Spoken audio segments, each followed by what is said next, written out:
All right, all right, all right. My Israeli Zionist overlords, give me strength to get through this episode. That would be so kind of you. All right, folks, we are live again. Yesterday, we learned a lot of what there is to know about Andrew Wilson.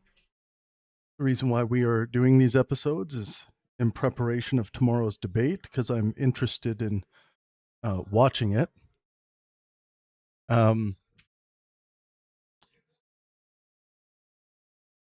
So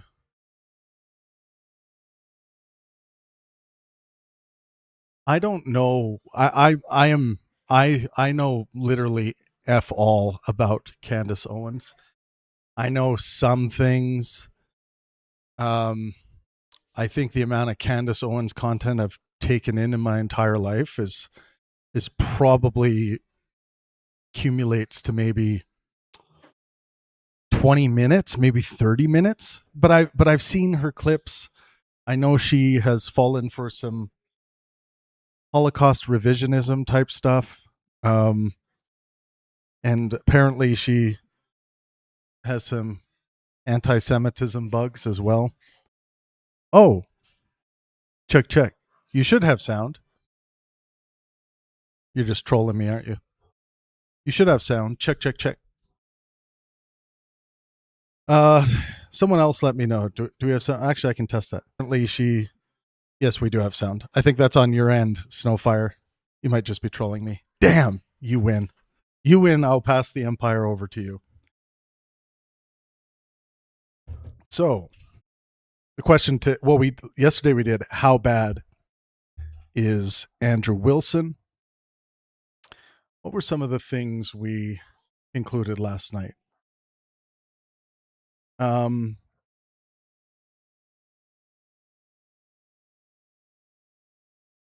Here's my working document here.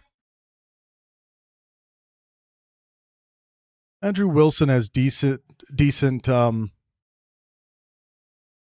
applicable epistemic skill based on the epistemic tools he has. Probably his strongest epistemic tool is his ability to atomize during a conversation, that is, to break the conversations down to their presuppositions. This is actually a good epistemic posture. That's a strong thing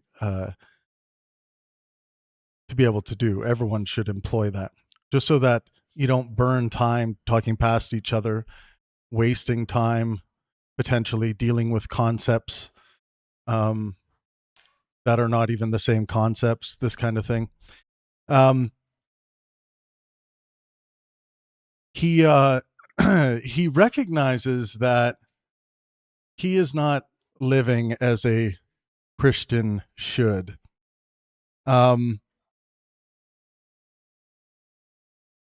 And yet, I'm not a Christian, but these are his positions. And yet he continues to do things like, call people names, act hateful towards his political enemies, this type of thing. That would be counter to the example Jesus set, for example.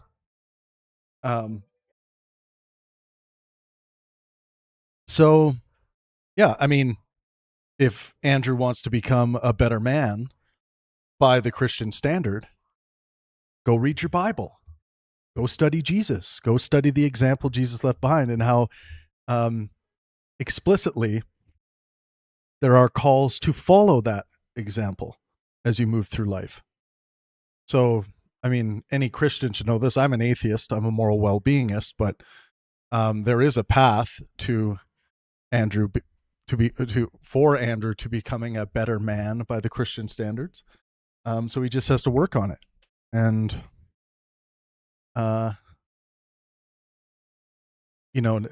move away from attacking people, move away from these the motive attribution or mind reading that he can get into. We went through all of this, by the way. If you want the hyper detailed breakdown of Andrew Wilson from an epistemic and ethical perspective by the standards of the Pangburn virtues, maxims, and epistemic standards. We did that all yesterday. And we're going to do the same for, hey, what up, Robin? And we're going to do the same for Candace Owens today. And I do feel like I have a much more high resolution view of, because the same goes for Andrew Wilson. Like I've seen more of Andrew Wilson than I have of Candace Owens, but Andrew Wilson, I've only seen just a small handful of his conversations and debates, and very, short pieces. I think only once I saw a full video of his. So, but I feel like I have a much higher resolution picture of who Andrew Wilson is at this stage of his development.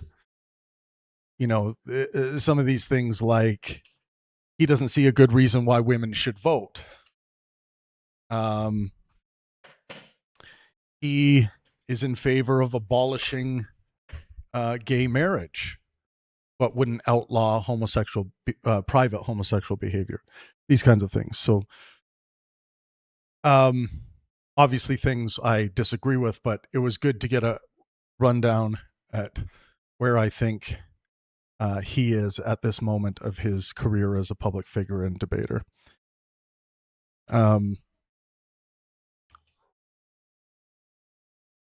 So let's get into Candace Owens today, another person who I really don't know a lot about. And I think most people who come to me and they're like, did you hear what Candace Owens said? And I'm like, we'll be on Discord or something, and I'll be like, no, what did she say? And then she said some kind of anti-Semitic thing or something like that. And then when I asked them like more about Candace Owens, they don't really tend to know a lot about Candace Owens. So I think based on many different utterances of her name that I've heard from people over the years, they tend to be these negative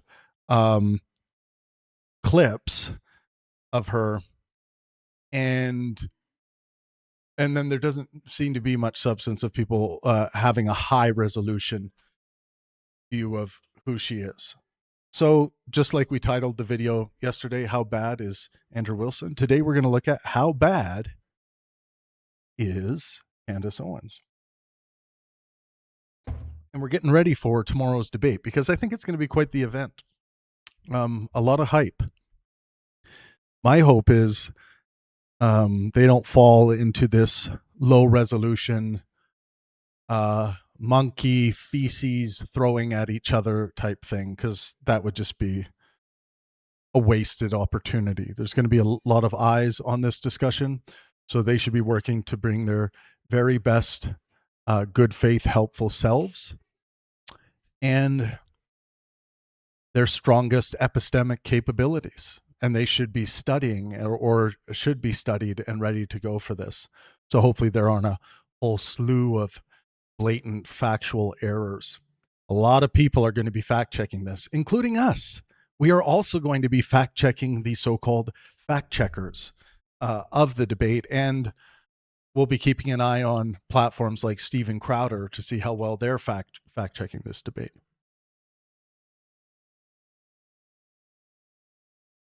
See, insert F word says, she's a conspiracy theory huckster, the female Alex Jones, a blight on society. What's more to know? Well, that gave me this like devil-shaped, red-colored, evil demon of a person. That's what I see when you say that. Let's try to paint a much more high-resolution picture today. Robin, I don't know why you think they nailed that description. That's a very low-resolution description. But fair enough. So let's get into it. Candace Owens, Ethics, Virtue, and Epistemic Standards. Expanded Forensic Profile version 2. Triple Resolution Edition. Ooh, sounds fancy. A source-controlled evaluation of Candace Owens' public ethics and epistemic practice under the 6 Pangburn Virtues and Maxims and the Pangburn Forensic Epistemic Standard. The design intentionally matches the Andrew Wilson version 2 triple resolution profile, so the two subjects can be compared without changing the rubric. Okay. So here are where the scores sit after we ran this forensic analysis. 6.1 out of 10 based on equal weight of all 6 Pangburn virtues and maxims. Her epistemic score is very low. That's a very low epistemic score, 5.6 out of 10 for someone who's a public figure who does debates and spreads information out there to the world. So this would be the 10 Pangburn epistemic standards with equal weight applied. Epistemic skill, different category. Investigative pattern detection / narrative synthesis. Now, a lot of these people who get labeled as people who spread a lot of misinformation, they will have a very low epistemic score, but their epistemic skill, the way they harness that low empirical value, the way they harness it is or can be very convincing. That's why we see a high epistemic skill here, harnessing particular epistemic skills to make information sound intriguing and interesting. Epistemic discipline is a failing grade. Wow, a 4.8 out of 10. So we're going to look at what all of this means.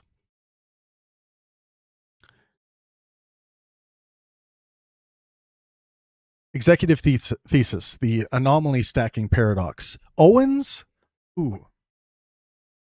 let me make sure. I want to zoom in because my eyesight, for some reason, my eyesight is leaving me. Am I on the right one? That is the question. Scroll down a bit. No, that's not the right one. I want to be on this one, and I want to close this one. There we go. Okay. We got a lot of reading ahead of us, so hold on to your butts. I will try to make it as entertaining and intriguing as possible. Executive thesis, the anomaly stacking paradox. Owens is unusually strong at detecting that a public story is under-resolved and materially less consistent at proving the alternative story that replaces it. Her best work isolates real discrepancies, questions overconfident institutions, crosses coalition lines, and sometimes corrects herself publicly. Her recurrent failure occurs at the bridge from anomaly to mechanism. Unanswered questions, associations, symbolism, source behavior, and narrative inconsistency can accumulate into confidence in a hidden cause theory without evidence that discriminates that theory from ordinary error, coincidence, secrecy, bias, or incomplete information. Triple resolution deliverable. This edition codes exactly 102 public behavior units, 45 speech claim ledger items, and 27 empirical stress tests, plus 26 deep case studies and 30 lineage Owens source map, and a 30 lineage Owens source map. The corpus is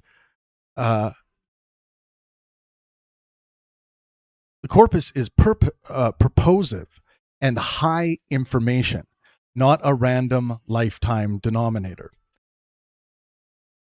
No diagnosis, no mind reading. The report evaluates public speech, argument structure, source use, policy implications, and observable communication.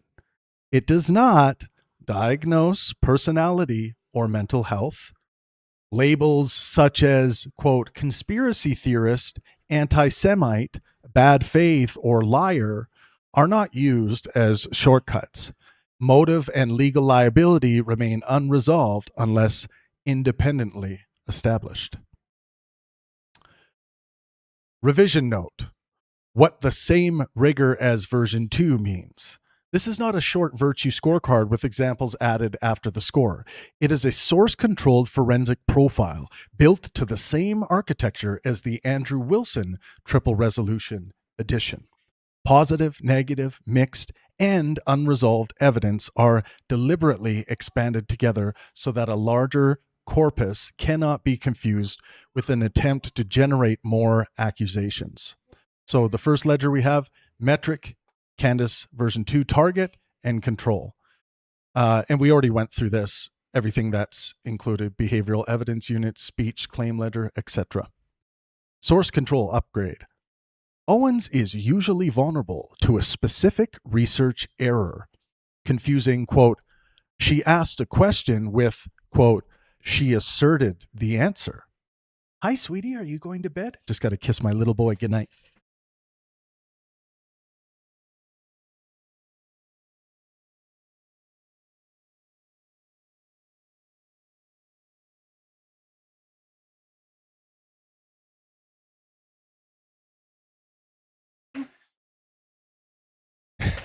This report separately codes question, suspicion, hypothesis, assertion, and categorical conclusion. Conversely, disclaimers such as, I wonder, do not immunize a segment if the surrounding narrative repeatedly treats the proposition as effectively established. Here's the executive summary. Owens is a difficult subject for simple scoring because she combines genuine epistemic independence with a high output narrative style that can reward premature synthesis. She has crossed major coalition boundaries, left institutional employers, interviewed former enemies, changed political and religious positions, and in the Hunter Biden interview, publicly revised a dehumanizing attitude toward an outgroup target. Those are substantive Pangburnian positives, not cosmetic balance.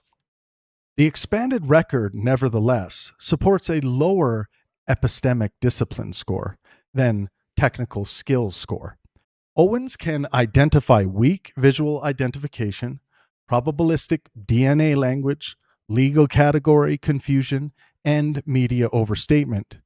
She can also take multiple unresolved details and connect them into a hidden cause story whose causal mechanism has not been authenticated. In other words, a conspiracy theory, or engaging in conspiratorial line drawing. The reoccurring problem is not lack of curiosity. It is insufficient friction between curiosity and conclusion. The strongest negative cases are not ideological disagreement. They are checkable claims. The 2020 election, quote, proven cheating statement. The 1989 Ukraine claim. Historical compression of Nazi rule. Unsupported minimization of documented Mengele experiments. Ugh. The Bridget Macron sex identity theory. Denial of the standard human evolution evidence base. Hidden purpose claims about the Human Genome Project. And group generalizing historical narratives that move from real Jewish participation in Hollywood or real Khazar history to collective criminal or conspiratorial conclusions. The strongest positive cases are equally important. Public self-correction with Hunter Biden, explicit, quote, I don't know language, documented willingness to form an opinion only after research, long-form conversations with Anna Kasparian and Bassem Youssef, anti-war concern for civilian harm, months of painstaking document collection, and technically legitimate challenges to overstatement in the Tyler Robinson forensic case. The resulting profile is the anomaly stacking paradox. Owens is often better than her critics at noticing that a story is not fully proved, and worse than her best self at keeping the replacement story equally unresolved. Part 1: Standard, Scope, and Method. We'll go through this quickly because I think a lot of you are familiar with this. If you're not, this exists in all of the Pangburn reports that can be found at pang-burn.com/analysis.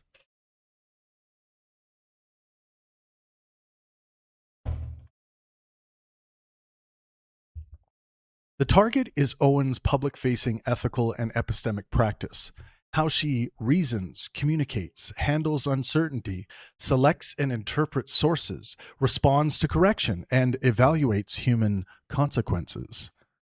The corpus covers long-form interviews, her independent show, historical scientific claims, litigation-related public statements, coalition-breaking episodes, and the Charlie Kirk/Tyler Robinson evidence dispute.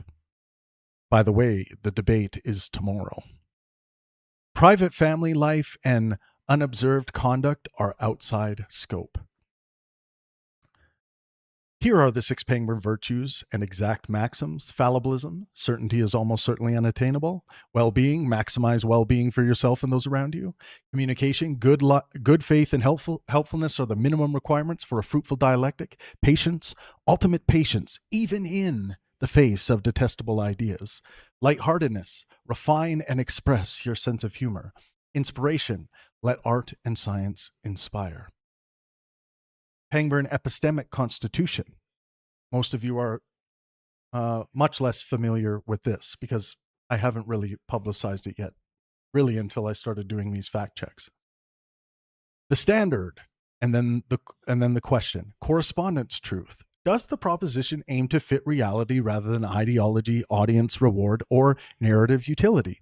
Fallibilism: can the speaker say, quote, "I don't know," insufficient evidence, or "I was wrong"? Evidential proportionality: does confidence scale to evidence strength?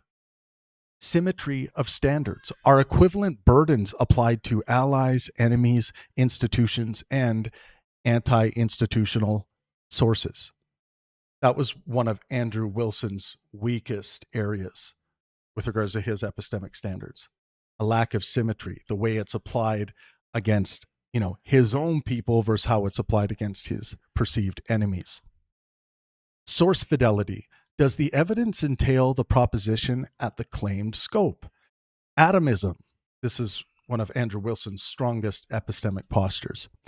Are compound claims decomposed so parts can receive different judgments?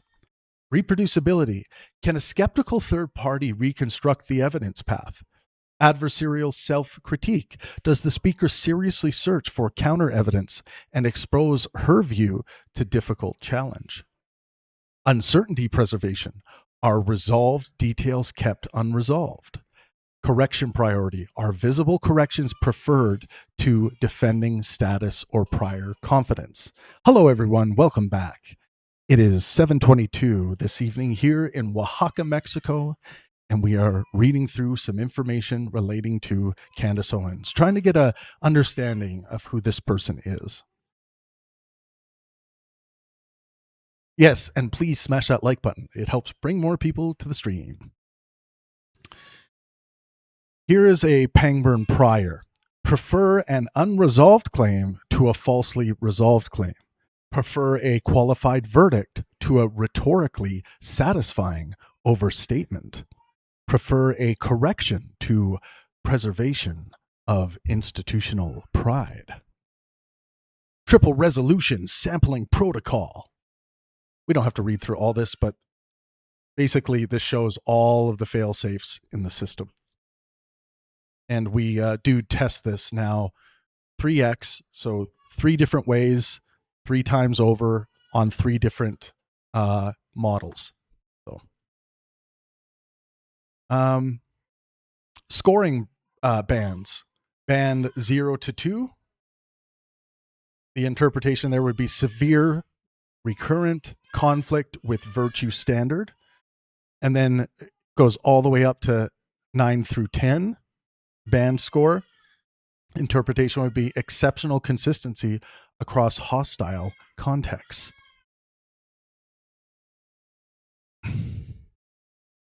Part 2, expanded corpus map and source provenance.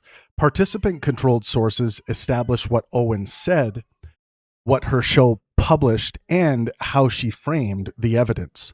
They do not automatically establish the truth of the underlying proposition. External sources are proposition-specific stress tests.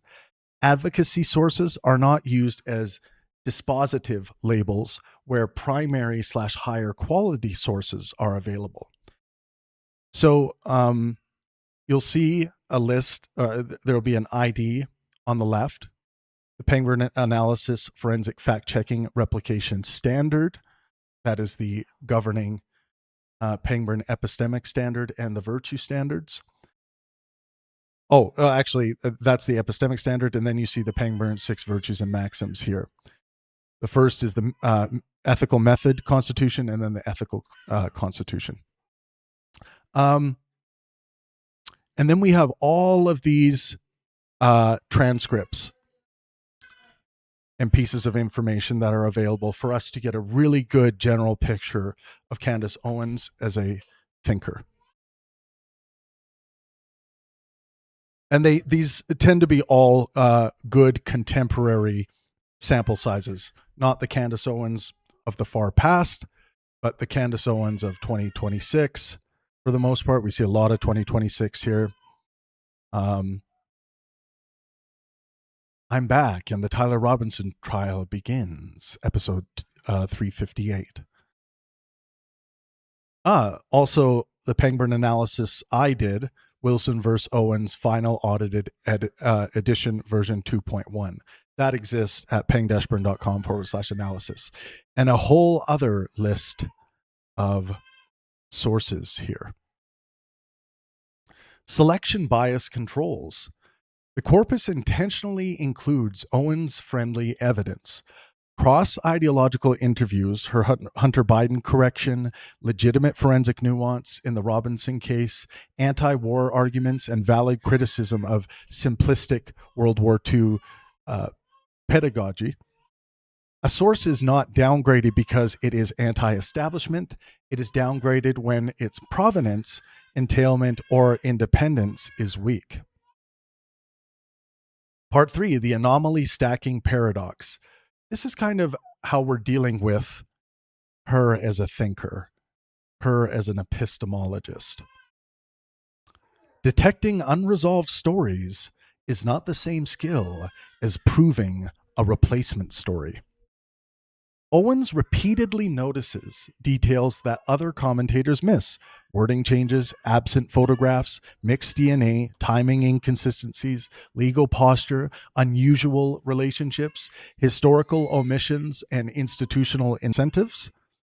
One could say she might be hypersensitive to these kinds of things. This is an epistemic strength. Good inquiry often begins with the person willing to say, quote, that does not follow, or what explains this? The weakness appears one step later.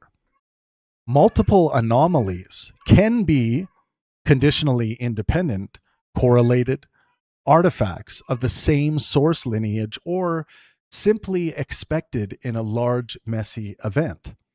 A narrative becomes stronger only when the anomalies are more probable under the proposed hidden cause mechanism than under plausible alternatives.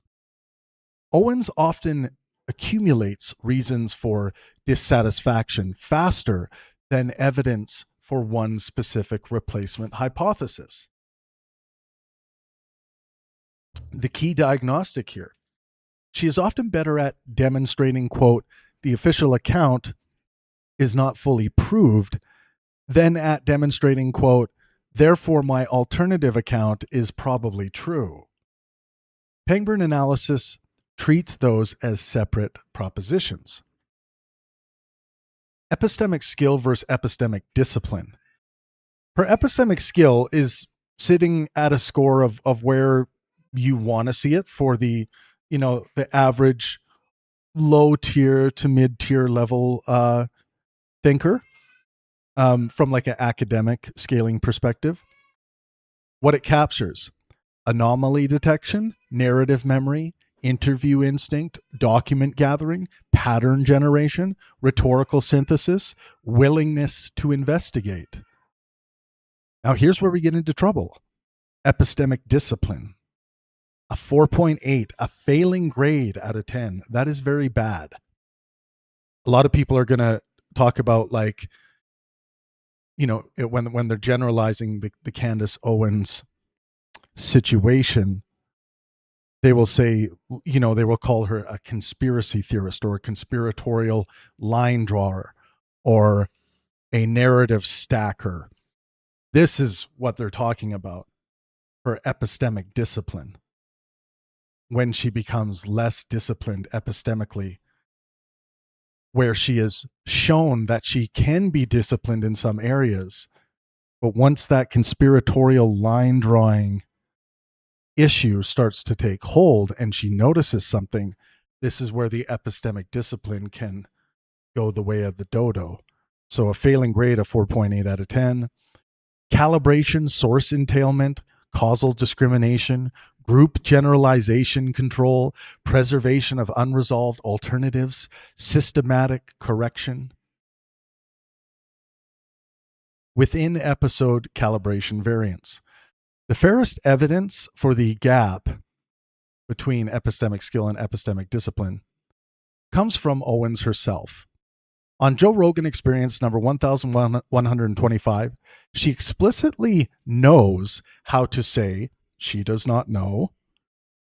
I wonder if Trump has ever said, just to trigger Robin a bit, because I know she's in the chat, I wonder if Trump has ever said he doesn't know something. Describes withholding an opinion until research, and says she likes being wrong. Yet, in the same climate discussion, she preserves categorical disbelief while admitting low domain knowledge. Categorical disbelief, low domain knowledge. Something is not connecting. The Charlie Kirk corpus shows the same architecture. She can precisely qualify surveillance and mixed DNA, then move from a new circumstantial anomaly to a cover-up inference far faster than the evidence warrants. Yes, anomaly stacking. Ability is not the diagnosis. The report does not conclude that Owens is incapable of careful reasoning. The strongest evidence indicates she possesses many of the relevant skills. The central question is whether those skills become universal constraints when a surprising narrative is emotionally, politically, or commercially rewarding. Ooh. Welcome back, everyone. Make sure you smash that like button. We are back. We are back. We are back. We are back. Factual Patrick says, that's right. She starts with this doesn't add up, but then adds some random explanation. I don't think it's random. It's correlative, but it's being treated as causative. You know what I mean? That's where you can really get into help. If there is some correlation and people are confusing correlation for causation, or confusing a whole buttload of correlation somehow necessitates causation, that's where people get into real trouble. Someone says, why would she use reason when she makes so much money spewing lies? because it should be more about trying to make money, man. We should be out there maximizing well-being, physical, mental, and social health for ourselves and those around us. Candace Owens should be doing that too. Now, this is going to be interesting. We're going to go through the 6 Pangburn virtues and maxims and see where she stacks up. Now, I don't like seeing this. This signals a fundamental problem. Her fallibilism level is on life support. Fallibilism is what I believe to be a necessary constraint on good sound epistemology, good sound formulations of ways of knowing, of how we form knowledge. So 5.7 out of 10 is on life support here. So real correction and worldview change behavior, especially Hunter Biden and explicit, quote, I don't know moments, but sensational claims often remain resolved beyond their evidence. That's a problem. She needs fallibilism in her life. She needs high dosages of fallibilism. Fallibilism from an academic perspective means that we don't need any mention of certainty in order to achieve knowledge. Knowledge becomes a game more of proportionality related to confidence levels, becomes something like that. Why is this the case? Because certainty is almost certainly unattainable. That is the first Pangburnian maxim. If you can demonstrate how certainty, like absolute certainty, is attainable, I'll eat my hat and I'll also throw my book away. But just logically, certainty is almost certainly unattainable. So we shouldn't have certainty as a goal we're trying to achieve epistemically because it is, by classical logic standards, unattainable. Now, this is a very troubling score. Well-being. So for me as a moral well-beingist, I use well-being, physical, mental, and social health to measure good, bad, right, and wrong in the world. My moral quest is to maximize well-being for myself and those around me. And I fight, and work hard to stretch that circle out as far as I can to help as many people as I can for as long as I live. That is my moral quest. It worries me that we are on life support with regards to well-being. The way I use the way this concept is used is the maximization of physical, mental, and social health. So that worries me. So we look over in the finding: family, faith, anti-war concern, addiction, empathy, and community goods are substantial. Reputational targeting, election legitimacy erosion, and group scapegoating impose serious external costs. We're going to get into each of these categories. So we're going to be reading a lot more on well-being down here. We will have some positive case and some negative case, and then we'll get the verdict. Communication.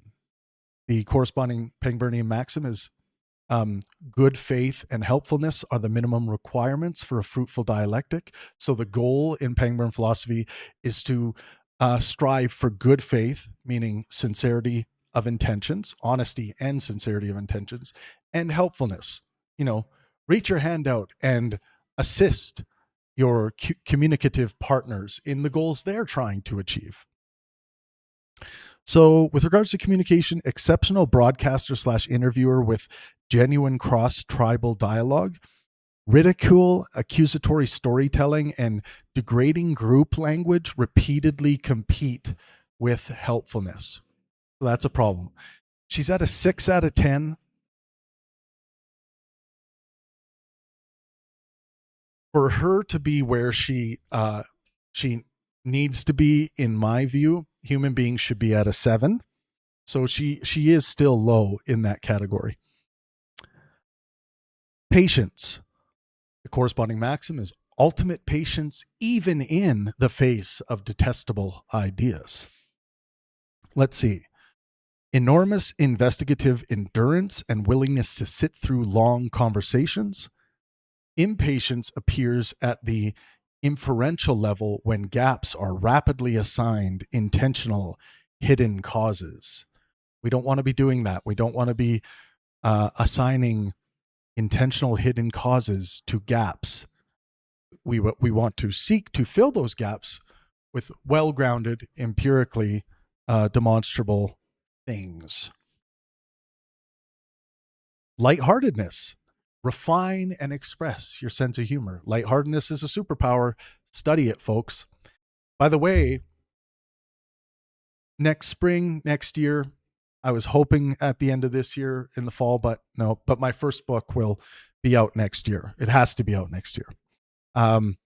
Doesn't have to be, but watch me change that. But yes, in my book, it's all about the 6 Penguin virtues and maxims. I'm probably going to have the first chapter on epistemics as well, so people understand how I come to know the things I claim to know. But here, let's look at her lightheartedness score. 6.8 out of 10. We're getting close to where she needs to be. I mean, ideally, we'd be up in the 8 or 8.5 would make her Pangburnian master of lightheartedness. But so humor, theatricality, and self-deprecation are major strengths in her. The same tools can become humiliation or in-group bonding against targets. So yes, you're going to lose points from a Pangburn philosophy perspective if you are using humor to bully others or attack others and make others feel bad about themselves because of its ultimate effect on well-being. This is why you must read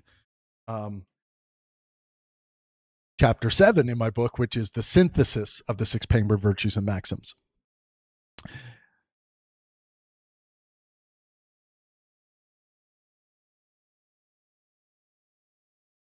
Inspiration, 6.6, and the corresponding maxim in Pangburn philosophy is let art and science inspire. 6.6, we ideally want to be at a 7. High curiosity across faith, history, archaeology, politics, science, and human stories. Pattern seeking sometimes outruns verification and turns wonder into premature explanation. Ooh. So she is suboptimal in every category. She's on life support for fallibilism, life support for well-being. That's a problem. Let's look at the case for fallibilism, 5.7 out of 10. The positive case, Owens has genuine high-quality correction evidence. The Hunter Biden interview is unusually strong. She revises the moral frame through which she had treated an opponent at his lowest point, does it publicly, and does not hide behind, quote, that was just politics. Her 2018 Joe Rogan appearance also contains repeated acknowledgments of ignorance and explicit openness to being wrong. The negative case, the same speaker who can say, quote, I don't know, also sustains categorical conclusions in domains where her evidence is much weaker. Election fraud, Brigitte Macron, human evolution, and hidden cause theories. The problem is not absence of fallibilist vocabulary. It is inconsistent transfer of fallibilism to the propositions that most animate the show. Verdict, mixed to moderate strength. Owens is demonstrably capable of revision and sometimes does it at reputational cost. Her score is pulled down because spectacular claims often require a durability that ordinary disconfirmation does not easily penetrate. Well-being, 5.5 out of 10 on life support. Positive case, family, faith, recovery, protection of civilians, opposition to needless war, and community responsibility are recurring values. The Hunter interview demonstrates empathy toward addiction and shame. The Anna Kasparian conversation repeatedly foregrounds civilian harm over coalition loyalty. Negative case. Well-being includes people who become targets of investigation and groups described through collective guilt narratives. False or unsupported claims about election legitimacy can reduce institutional trust. Categorical claims about identifiable private/public persons can trigger reputational harm and harassment. Degrading ethnic/group narratives can damage social trust even when some component facts are true. So the verdict here, the score remains above the low range because Owens' ethical concern is real and often pro-social. It does not rise higher because the downside risks of mass scale accusation and scapegoating are both foreseeable and potentially difficult to reverse. Communication, 6 out of 10, positive case. Owens is an exceptionally effective interviewer/broadcaster. She can sustain hours-long conversation, make guests comfortable, translate complicated disputes for a mass audience, and invite people from outside her former coalition. The Hunter, Anna, and Bassem interviews are meaningful evidence of communicative openness. Helpful dialectic competes with theatrical accusation, humiliation, and character attack. The strongest problem is not bluntness, but converting a target into a narrative object before the underlying proposition is established. Group degrading language in the bride/Khazar material is especially inconsistent with helpfulness. Verdict, high communication skill, moderate communication virtue. The difference matters. Persuasion is not identical to fruitful dialectic. Make sure you guys smash that like button. Thank you for being with me here tonight.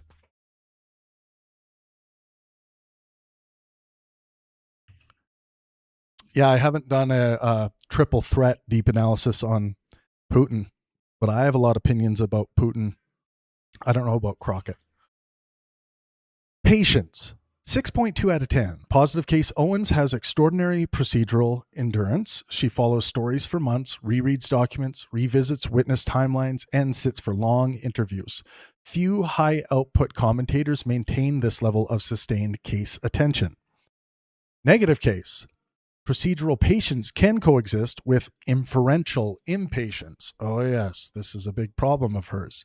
Inferential impatience. A person may investigate for 6 months, yet still resolve each new ambiguity too quickly toward a preferred mechanism. Preferred. Pangburn patience includes patience with explanation itself. Patience with explanation itself. Verdict, strong stamina, mixed epistemic pacing. She earns credit for staying with hard questions. She loses credit when narrative closure outruns source resolution. Lightheartedness, 6.8 out of 10. Positive case. Humor is central to Owens' style. Self-deprecation, absurdist jokes, and theatrical exaggeration make long factual statements watchable and can relieve political solemnity. Negative case. Humor is sometimes used to degrade targets, appearance, competence, grief behavior, sexuality, or alleged hidden identity. The more uncertain the underlying factual claim, the more ethically costly the ridicule becomes because the target bears reputational cost before verification. Verdict, a real virtue, above average, but not consistently refined. I think this was her highest score on the Pangburn Virtue scorecard. Inspiration, 6.6 out of 10. Positive case. Owens is intensely curious. Her corpus ranges across history, theology, genetics, archaeology, law, war, media, family, addiction, and forensic evidence. She is clearly inspired by narrative discovery and religious meaning. Negative case. Ugh. Inspiration becomes epistemically hazardous when awe at pattern or symbolism substitutes for a causal test. The episode 302 Occult/genetics material is the clearest example. Wonder and synthesis are high. Source discrimination is low. What's that guy's name from the History Channel? He goes on Joe Rogan all the time. Oh, I was talking about him last night. Somebody help me out.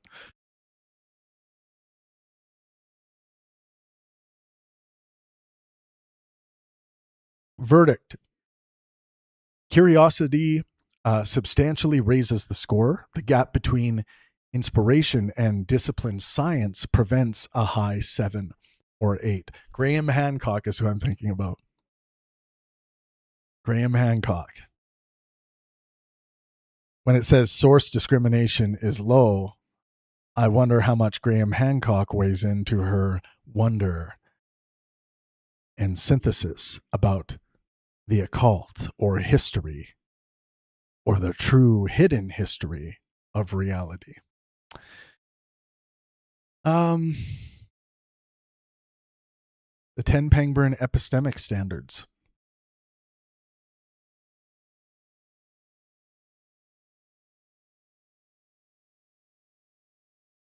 Correspondence truth. This is very rough. A 5.3 out of 10. I'll give you the very quick rundown. In philosophy, correspondence criteria of truth basically just means the proposition is the Statue of Liberty exists in New York City. That proposition is made true once we can verify that the object, the Statue of Liberty, exists in the stated place in the proposition. So it's about object relation, correspondence criteria of truth. So this is very bad that this is a 5.3 out of 10. Very bad score. Often sincerely reality seeking, but a preferred hidden cause narrative can govern which facts feel decisive. That's a big problem. This relationship to correspondence criteria of truth is causing so many low scores here. So many low scores.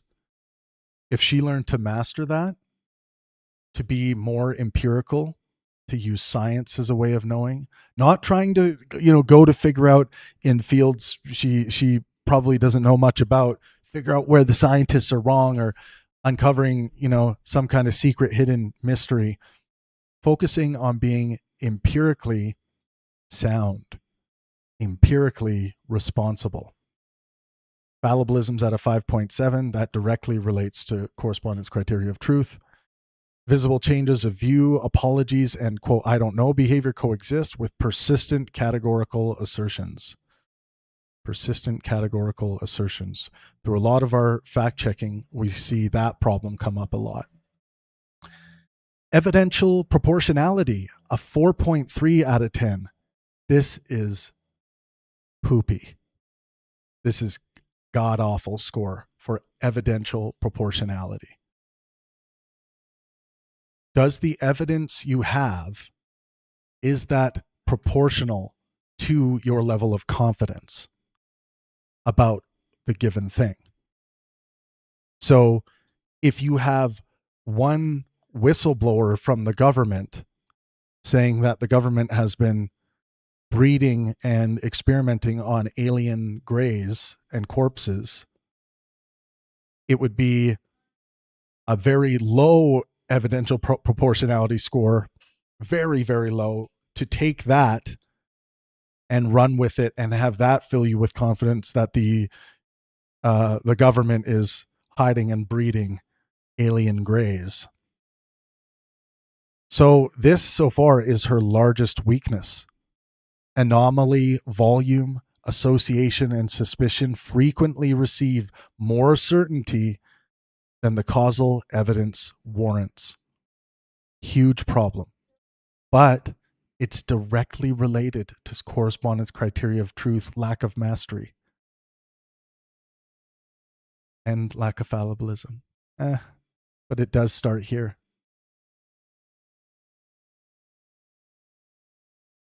Symmetry of standards. we're getting better here, but still on epistemic life support. Strong willingness to criticize former allies and host opponents. Institutional outgroup claims often face different priors and charity burdens. Why is this low? Because her application of her epistemic standards are not symmetrical. So strong willingness to criticize former allies and host opponents. Institutional outgroup claims often face different priors and charity burdens. That's the bias layer. Source fidelity. Oh my goodness. A 4.5. This is, of course, this is all going to be crap, epistemic crap, these scores, because of these problems up here. If she could sort out correspondence criteria of truth, have a more objective relationship and empirical relationship with reality. So source fidelity often displays documents and notices discrepancies, repeatedly infers beyond what those sources entail. That's a 101 problem when reasoning sources and what the source actually means. When you get a score load like this, you can also suspect that there is a lack of logical aptitude at play, because logic is at the foundation of basically everything we do as thinkers. That would be another thing. She needs a logic boot camp with Thomas Panter, the master of education in the Pangburn universe.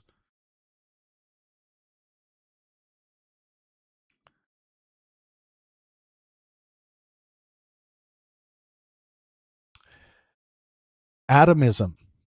Okay, we're getting better. This shows life in her epistemology. Can isolate forensic details very well. Good. Later aggregation into a global narrative can undo the benefit. Yes. Poor reasoning. Lack of Bayesian constraint from a reasoning perspective. But all of this could be constrained and disciplined by all of these other virtues. Reproducibility. Okay. Getting a bit higher here. Large public archive and displayed exhibits help auditability. Anonymous tips, screenshots, and association graphs weaken evidence chain reconstruction. Yes, anonymous tips, screenshots. It depends whether the screenshots have, academic attribution, but it sounds like based on the audit, we're talking about screenshots that would not have that.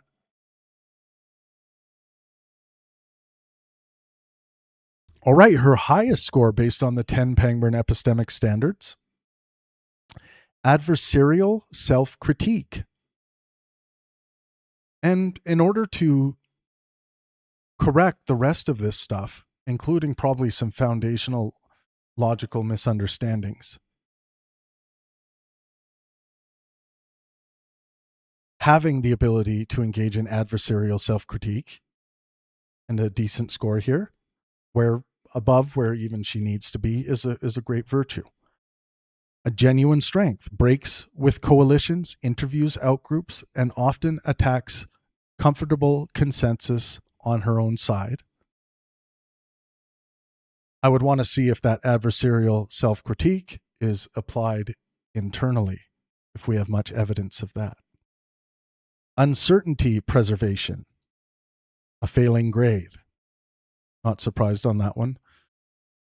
Lexical qualifiers are common, but unresolved items often acquire narrative certainty through accumulation. So, yeah, this has to do with confidence and commitment here. Correction priority. Oof. that is going to get in the way of being able to update here and get better as a thinker, as an epistemologist, as a philosopher, as a ethicist. Hunter correction is exemplary. We keep seeing this example. It's one example, but it is seemingly an important transcending example. No systematic correction ledger was located, and several high-profile claims persist after strong contradiction. So this is what I harp on a lot with regards to public figures who say things in the public. They should have a working correction ledger on their websites where they have said things that turn out to be just based on good sound empirical standards, based on academic standards, they turn out to be incorrect. The ledger can be corrected there, and it shows responsible epistemic practice. People can show that you are open to update and that you are learning as you go, as new evidence comes to light. That's what Bayesian reasoning's all about. And Bayesian reasoning is going to give you your highest chance of getting a solid, when it comes to reasoning, a solid, high resolution picture of what is going on in reality.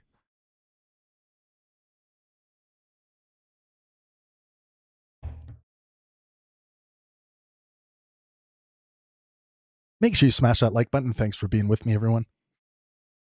I'm in my favorite shirt tonight, so I have to say something. I was holding my son, who's like, he's going to be 2 December 20th, but he's very big. I was holding him and I was walking down our hill, on our property hill, walking down to the banana plants and the knee sparrow trees, like the fruit trees and stuff, because I wanted to check to see if the knee sparrow fruit was coming in yet, because we're around that time. Or if you want to know what a knee sparrow is, look up knee sparrow or loquat fruit. They're literally my favorite fruit now. But anyways, we were walking down, and the idiot I wore my flat sandals and I stepped on a bit of a rotten piece of dirt patch that looked way more solid than it was. And I actually took a pretty good fall. I got a big scrape on my back, and I felt like I tweaked something in my back. But my son landed, his entire weight landed on me, which was great. We did the fall, and he just turned and stared at me and looked at me, and I'm sure I looked concerned, but that was my first injury with my children. So that's what I went through today, and I'm feeling really freaking sore from that. I feel like tomorrow I'm going to be walking all cockeyed and crooked. Okay. So we went through part 5, the 10 Pangburn epistemic standards for Candace Owens. The title of today's show is How Bad Is Candace Owens? Someone says, I have a loquat tree. Yeah, they make a big mess. Well, I don't care about the mess. Talk about the fruit. You went straight to negative utilitarianism, straight to suffering avoidance calculus. Yeah, the mess. No, positive utilitarianism. Talk about the fruit. I love it. Kirktown says loquats are delicious. Yeah, they are delicious. I love them. Okay, let's look at the details of these scores. Or do we need to? We kind of no, we do want to read these. So remember, correspondence criteria of truth was 5.3 out of 10 on life support. Owens is not usefully described as indifferent to reality. She spends enormous time on evidence and plainly believes factual truth matters. The deduction comes from narrative substitution. Once a hidden cause architecture becomes salient, facts can be evaluated by how well they fit the story rather than by whether they independently discriminate the story from alternatives. That's a really important point and fix that needs to happen. Facts can be evaluated. Once a hidden cause architecture, the conspiratorial thinkers and line drawers, once that hidden cause architecture starts to take hold, starts to build and become salient, facts can be evaluated by how well they fit the story rather than by whether they independently discriminate the story from alternatives. That's a big problem. Fallibilism, 5.7 out of 10 on life support. Public revision is real. Again, the Hunter Biden example and early Joe Rogan experience, uncertainty, behavior matter. The ceiling is imposed by persistence of categorical claims after strong counter evidence and by the tendency to treat refusal, litigation, or criticism as additional suspicion rather than as potential disconfirmation. This reminded me of Andrew Wilson's analysis we did last night. He has a tendency to make these categorical claims, like one that would almost certainly get him laughed out of philosophy or science seminar, saying that he doesn't consider psychology a science. That kind of categorical claim is really going to hurt your fallibilism score. It's really not understanding the category, why it's in the scientific category. It's not understanding the contemporary modeling of psychology and how it directly relates to neuroscience and cognitive science in the contemporary. It's showing just a very deep amount of ignorance when you make a categorical claim like that.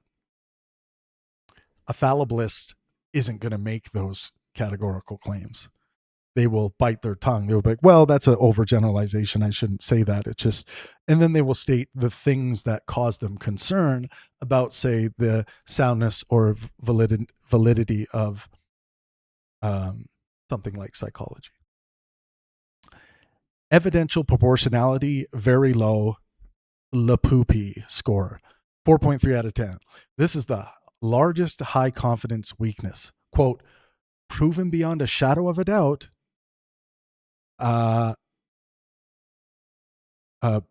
Brigette certainty. I don't know what I'll have to audit this. This one confuses me.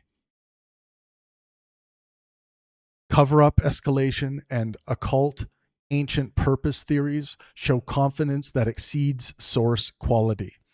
Importantly, she also demonstrates excellent proportionality on discrete DNA and surveillance issues, proof that the skill exists. So there's the existence of sound evidential proportionality, but other things get in the way. Cover up escalation and occult ancient purpose theories, things like that. Symmetry of standards, 5.9 out of 10, not a great score. Owens deserves major credit for challenging former allies, employers, Israel-aligned conservatives, Trump-era actors, and mainstream institutions. The main asymmetry is not party loyalty, but anti-establishment prior weighting. Institutional ambiguity is often evidence of concealment, while anti-institutional testimony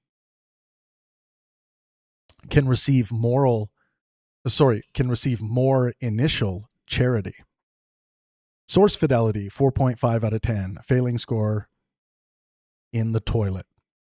Owens frequently displays primary records and notices real details. The repeated failure is entailment. A legal ruling becomes factual vindication. A family photo gap becomes identity evidence. Timing becomes causal purpose. Ancestry becomes political criminal identity. The source exists. The conclusion is larger than the source. factual hallucination, hallucinating from the facts, these things, and then the hallucination itself overcomes that kernel of fact from where you started. We want to stay close to the facts. Atomism, 6.2 out of 10. At the local level, she can be excellent. Mixed DNA is not a binary match. Surveillance resemblance is not facial identification. An appellate judgment is not necessarily a merits finding. At the global level, she can be rebundled. At the global level, she can rebundle dozens of these pieces into a single story and erase their separate uncertainty states. Reproducibility, 6.6 out of 10. Her archive, displayed documents, and long episodes make speech-level auditing unusually possible. Evidence chain reproducibility drops when claims rely on unnamed sources, transient screenshots, anonymous tips, or sprawling association graphs. Adversarial self-critique. This is her strongest epistemic dimension. She repeatedly breaks with coalition consensus, interviews former enemies, criticizes institutions she once served, and changes positions publicly. The remaining question is whether the alternative community now supplies its own conformity incentives. Uncertainty preservation. Owens often uses, quote, could, quote, I wonder, quote, I can't say definitively, and similar lexical qualifiers. But uncertainty can be narratively dissolved even when grammatically preserved. 10, quote, maybes stacked in one direction can leave an audience with a, quote, therefore. Correction priority. Again, the Hunter correction is exemplary and should be weighted heavily. The report did not locate a systematic correction ledger, and several major factual positions remain categorical despite substantial contrary evidence. A recurring post-episode correction ritual would materially raise this score. And I already told you my opinion on that. I think all public figures should. Highest confidence strength, adversarial self-exposure, and investigative persistence. Owens is unusually willing to incur coalition costs and revisit institutional narratives. Highest confidence weakness, evidential proportionality at the anomaly to mechanism bridge. The decisive question is not how many anomalies exist. It is whether the evidence preferentially supports the proposed causal explanation. So you can have this huge list of correlative anomalies, but it is about whether the evidence preferentially supports the proposed causal explanation. So then we get into 26 deep case studies. We won't go through all of them. We don't need to go through all of them. Robin says, and we will double check this, but thank you anyway, Robin. That's great. Brigitte is referring to a conspiracy Owens pushes involving Emmanuel Macron. Great. Thanks, Robin. Appreciate that.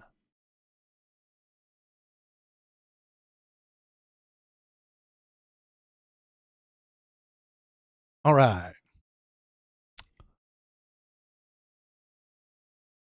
Let's look at Joe Rogan Experience Climate, explicit ignorance plus confident disbelief.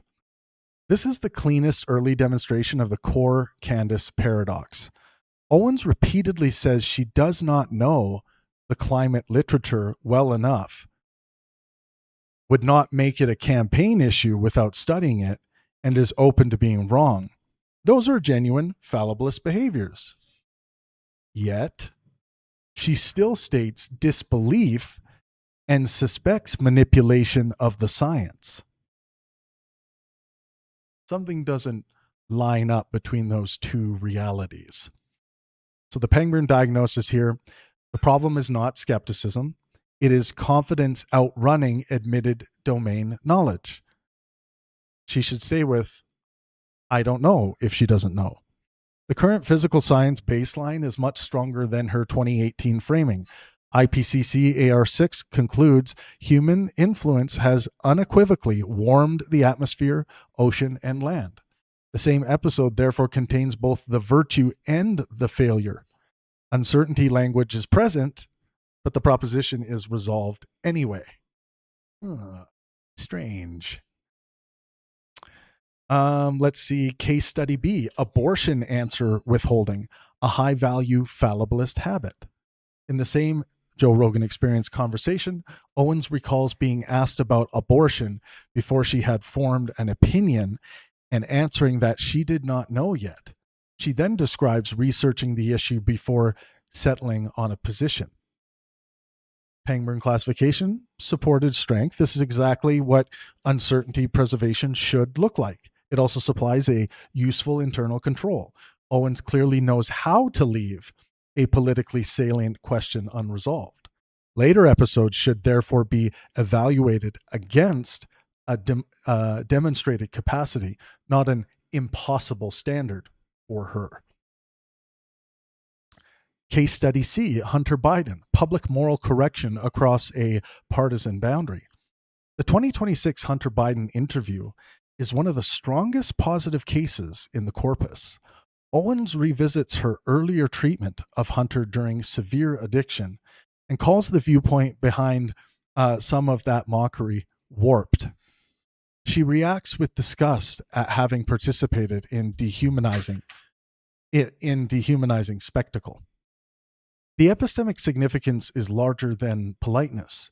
She revises an evaluative judgment about an outgroup figure in his presence, allows him to reconstruct his own experience, and still preserves space for substantive disagreement. This materially raises fallibilism, communication, well-being, and correction priority. Something to keep in mind that this is a significant case, but it is one case, right? And this is a general analysis and audit. Case study D, Anna Kasparian, coalition crossing as adversarial self-critique. Owens hosts Anna Kasparian for a sustained cross-partisan discussion about view changes, war, political arrogance, and civilian harm. The episode is not neutral. Both criticize shared targets, but it demonstrates willingness to build dialogue outside the old conservative/progressive boundary. Pangburn classification, positive, with a rhetoric caveat. Cross-tribal exposure is a real anti-echo chamber mechanism. Personal ridicule of absent figures does not become epistemically helpful merely because both speakers agree. Let's go, 2020 election fraud, case study F. We're not going to do all of these, but they'll all be available in the report. People can go through them and browse them as they wish. Case study F, 2020 election fraud. Maximal certainty without maximal evidence. Owens publicly stated in 2021 that Biden and Harris cheating with mail-in ballots had been proven beyond a shadow of a doubt. Reuters preserves the statement and its context. CISA and election sector officials stated there was no evidence voting systems deleted, lost, or changed votes, and subsequent legal/audit processes did not establish the sweeping fraud proposition. Local irregularity allegations can be investigated atomically. They do not justify a national cheating conclusion at near certainty. This is a high confidence proportionality failure. If she has the ability to update this position, this would be why you would want to have that public epistemic update ledger or document on your website that you could update and point people towards if they're wondering what your current views are and what has changed. Case study G, Ukraine, quote, wasn't a thing until 1989. A source fidelity failure. Ooh. In 2022, Owen said Ukraine was not a thing until 1989, was created by Russians, and treated Russian-Ukrainian ethnic distinction as negligible. Ooh. The historical record is incomplete with the categorical claim. U.S. diplomatic records from 1918 describe a Ukrainian government, a declaration of complete independence, and international relations. Modern independence in 1991 is not evidence that Ukrainian political identity began in 1989. Ooh, spicy. I'm going to need to fill up my water for this one.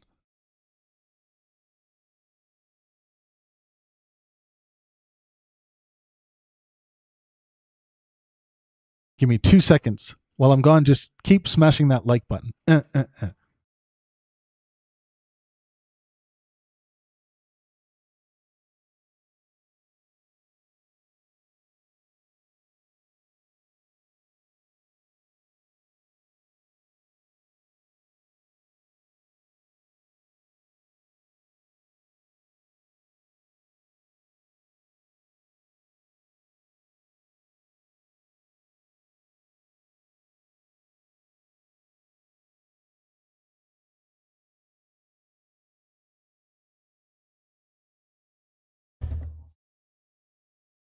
All right.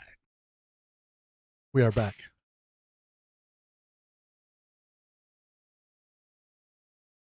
Case study H, Hitler and nationalism. Context matters, but context does not cure the history.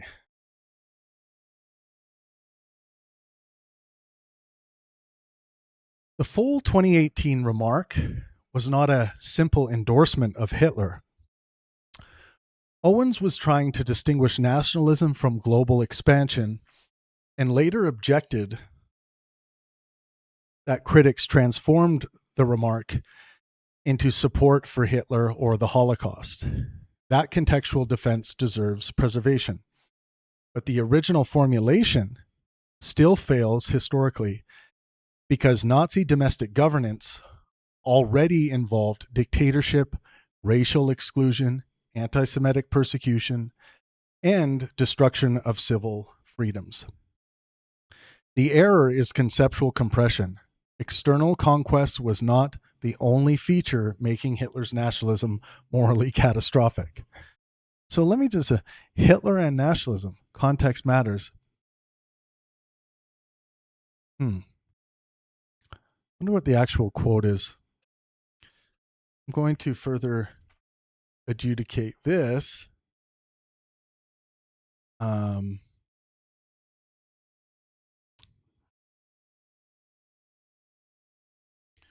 What was the actual quote? I wonder why the quote wasn't provided there. Also, it'll be in the quote ledger, I think. Oh, have I destroyed my computer? There we go. Okay. Okay. Let me just check my email. 1 second. 1 itty bitty second.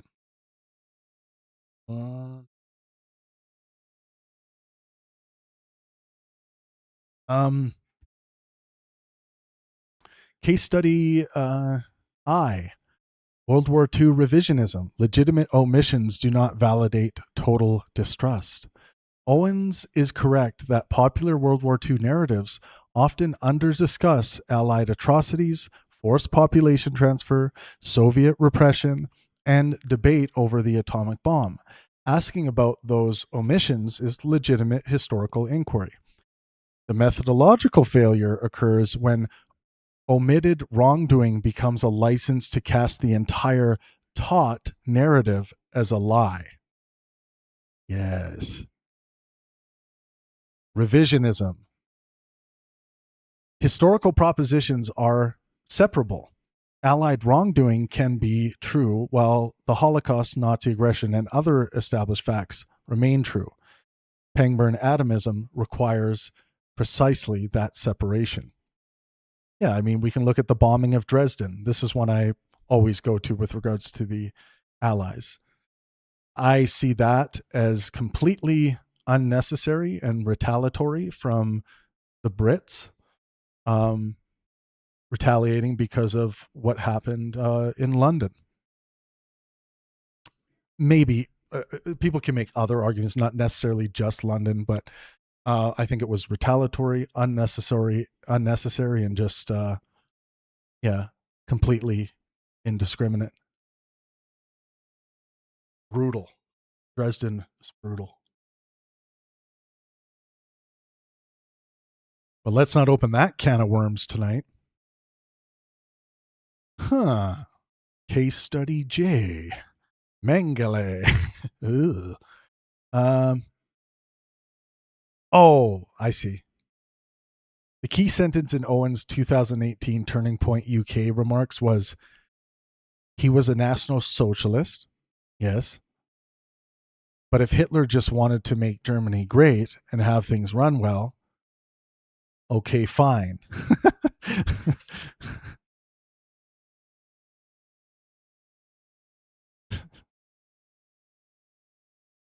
He was a National Socialist, but if Hitler just wanted to make Germany great and have things run well, okay, fine. Yeah, but isn't that a little insensitive to what happened? That wasn't what Hitler wanted, based on the millions of pieces of evidence we have. She was not simply saying Hitler was fine. Immediately afterward, Owens argued that the problem in her framing was that Hitler had ambitions outside Germany.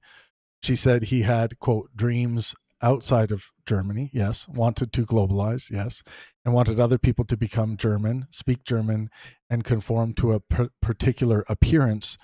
She concluded that she did not regard that as nationalism. She said she did not generally have a problem with nationalism. Contemporary reporting reproduces that sequence, and later accounts confirm that the question she was answering concerned the long-term prospects of nationalism versus globalism. But there really is a major historical problem with what she said. The problematic portion isn't merely the unfortunate phrase, okay, fine. The deeper error is her apparent implication that Hitler becomes morally acceptable insofar as we imagine him remaining inside Germany and governing it successfully. Yeah, like now I understand the context. So she's saying, like, he was a National Socialist, but if Hitler just wanted to make Germany great and have things run well, okay, fine. Yeah, she's pointing to, like, the problem was the expansionism, but there were many more problems than that. Yeah. She kind of put her whole, not only her whole foot, but her whole right leg in her mouth. Well, I guess down her throat. Yeah.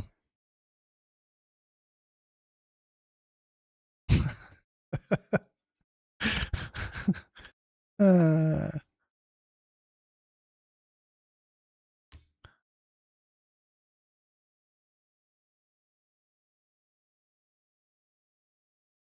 uh, that's wrong. Hitler was a National Socialist. National Socialist is, of course, different than what socialist or socialism means within a contemporary context.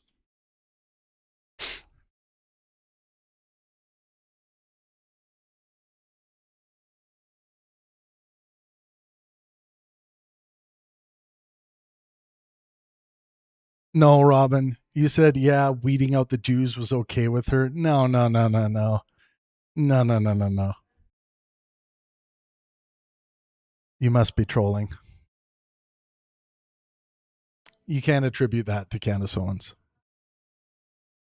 Let's look at case study J, Mengele. Skepticism collides with a heavily documented record.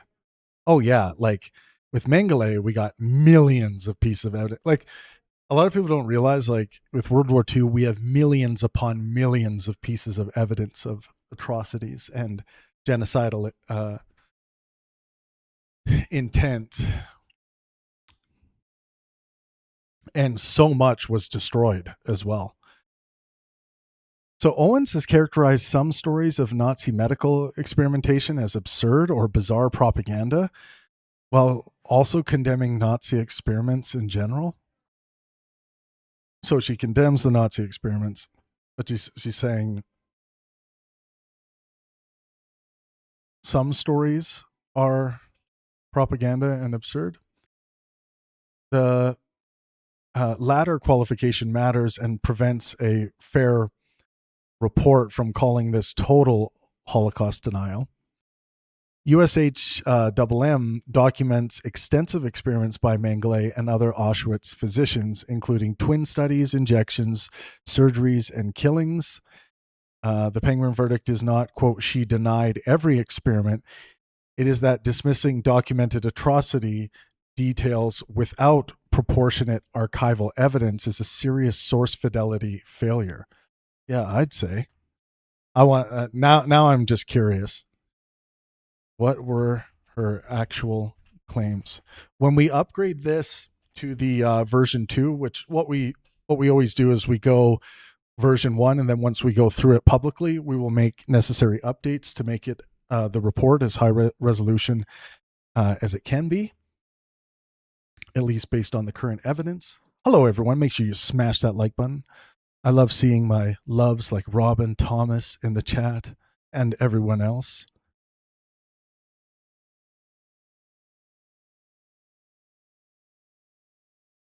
So just so people are clear, there seems to be some confusion about this, but this is like very basic history. In the historically precise sense, Hitler was a National Socialist. He was the leader of the national. This is the German, the NSDAP, National Socialistische Deutsche Arbeiterpartei. Literally the National Socialist German Workers' Party. And Nazi ideology was commonly called National Socialism. But like I said earlier, National Socialists did not mean socialist in the ordinary Marxist, social democratic, or modern democratic socialist sense. So don't treat socialist like a monolith. There are many different brands of socialist and the academic usage of these terms in political history. So don't treat these terms like a monolith. Hitler was a National Socialist.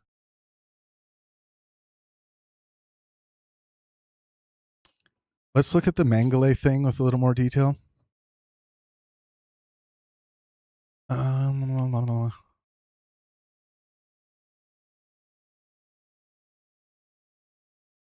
They experimented on twins. She then distinguished the particular story she attacks is the claim that people/twins were essentially cut apart and sewn together. She asks why anyone would do that, calls it an enormous waste of time and supplies, and concludes that just sounds like bizarre propaganda. So her actual propositions are approximately: Nazi doctors experimented on innocent prisoners. She accepts this. Nazi doctors experimented on twins. She accepts this too. Not every atrocity story attributed to Nazi experimentation should automatically be accepted. This is her broader skeptical claim. The particular story involving cutting/sewing human beings or twins together sounded implausible to her, and she thought was probably propaganda. That is very different from saying Mengele never experimented on prisoners or Nazi medical experimentation did not happen. And In 2026, Owens revisited this controversy and explicitly said that in the July 2024 remarks, she had not mentioned Josef Mengele by name. She argued that critics had converted her rejection of a particular bizarre story into denial of Mengele's experiments generally. More importantly, she then played an official Auschwitz Birkenau State Museum podcast discussing precisely this issue. And the museum historian said something extremely important. The alleged story of Mengele sewed twins together is considered a myth and did not happen. The museum's explanation is that the legend may have arisen from Mengele's transfusion experiments, in which twins were physically connected by needles and tubes. Later testimony may have transformed, quote, connected into, quote, sewn together. That is not some fringe Holocaust revisionist source. It is the Auschwitz Birkenau State Museum itself. At the same time, that same official source extensively documents Mengele's genuine crimes, research on twins, consensual experimentation, killings of subjects. So comparative autopsies could be conducted, lethal injections, collection of organs and eyes, and other brutal experimentation. So there are two separate propositions. A, Mengele experimented brutally on twins. True, of course. B, Mengele sewed twins together to create conjoined twins. According to the Auschwitz Birkenau State Museum, false myth. And Owens appears to have been attacking B, not denying A. Okay.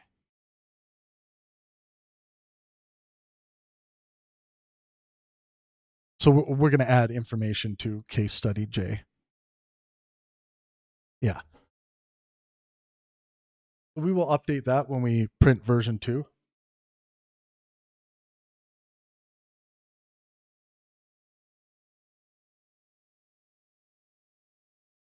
Oh, Scott, is this your let me give you your admin. Add as moderator. Boom. There you go. What up, everyone? It's nice to see the mods in the chat. I love seeing that. Love seeing that chat rolling. Love seeing your guys' comments. Word up. Okay, let's move on, shall we? This got very, very interesting. Oh, okay. Bridget Macron case study K, investigation versus proof. Owens created a long-form series assembling photographs, family records, interviews, legal correspondence, absences, and perceived anomalies to argue Bridget Macron was born, dun, dun, dun, male. The work is much more elaborate than a single viral post, and its reproducible source trail deserves acknowledgement. The central problem is entailment. Appearance, wording anomalies, unanswered questions, and family photo gaps do not establish a sex/identity substitution claim. The Macrons deny the allegation, and their Delaware defamation action remains unresolved on the merits. A separate French cyber harassment case concerned defendants who spread related false gender claims. That proceeding is not a merits adjudication of Owens' U.S. case. Why is it the case that like now I'm too interested. I got to look into this. Did she see like an image where she saw the pants moving in a particular way that she didn't think was natural? Like, is this one of these things? Is this the whole Michelle Obama, Michael Obama thing? Oh my God.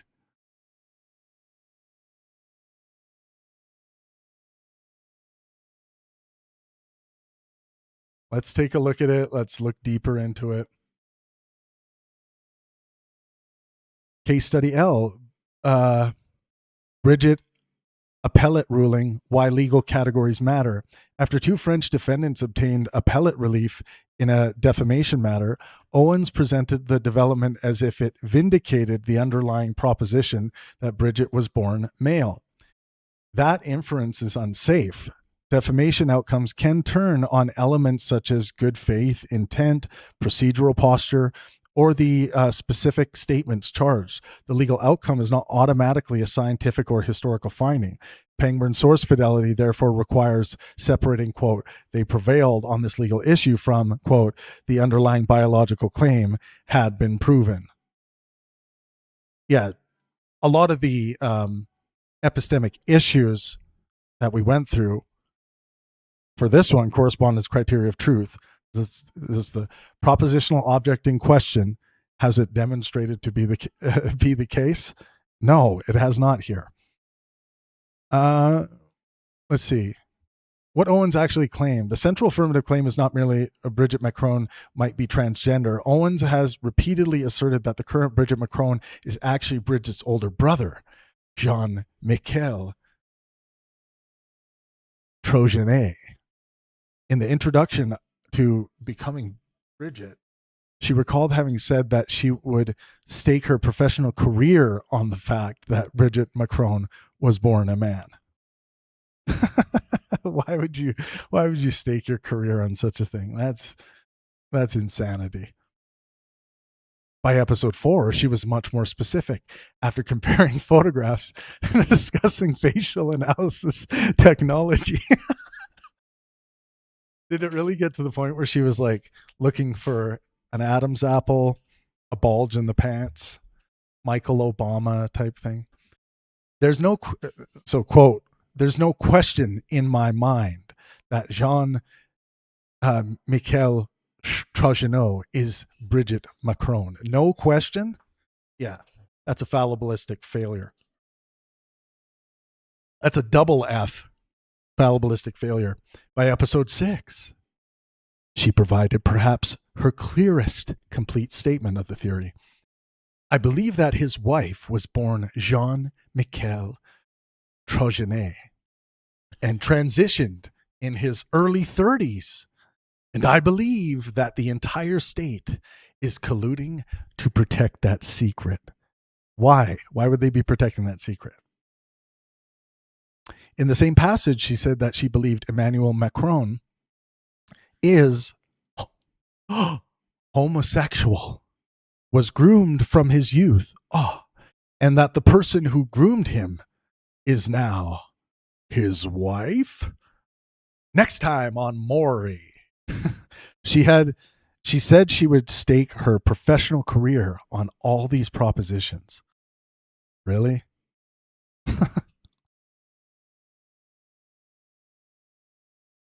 Then there is a second tier of more speculative claims. Owen goes considerably further. What? How do we go further? They're also an alien. And actually, I'm really a broom. Owens goes considerably further. But here, the distinction between assertion, implication, and speculation matters. This is very silly. She repeatedly entertained the possibility. Oh no, not a possibility. That the Trogenet, Azure, and Macron families were secretly related, and that the Macron relationship therefore involved incest. I feel like I should be hearing that like Jerry. What was the show? Jerry. In the epilogue, she says whether Bridget might actually be Emmanuel Macron's biological father and says, we are looking potentially at incest. That should not be paraphrased as, quote, Owens definitively proved / asserted Bridget is Macron's biological father. She presented that particular proposition primarily as an inference question, but, quote, potentially incest is unquestionably part of the narrative she advances. She also advances a broader elite control Manchurian candidate theory. Macron was select. So once the conspiratorial line drawing takes hold, like that can go on forever. Conspiratorial line drawing can go on forever. We have the imaginations to draw those lines to anything, to the grizzly bear that lives up on the mountain in the cave. And that is when the grizzly bear also committed incest. Like, you can do it with everything. You can find some line to connect the grizzly bear to all of that stuff. Yeah, it's Jerry Springer. This is Jerry Springer. Welcome to the Jerry Pangburn Show.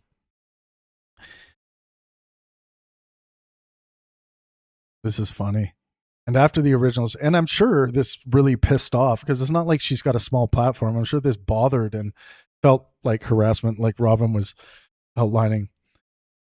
And after the original series, the theory expanded further.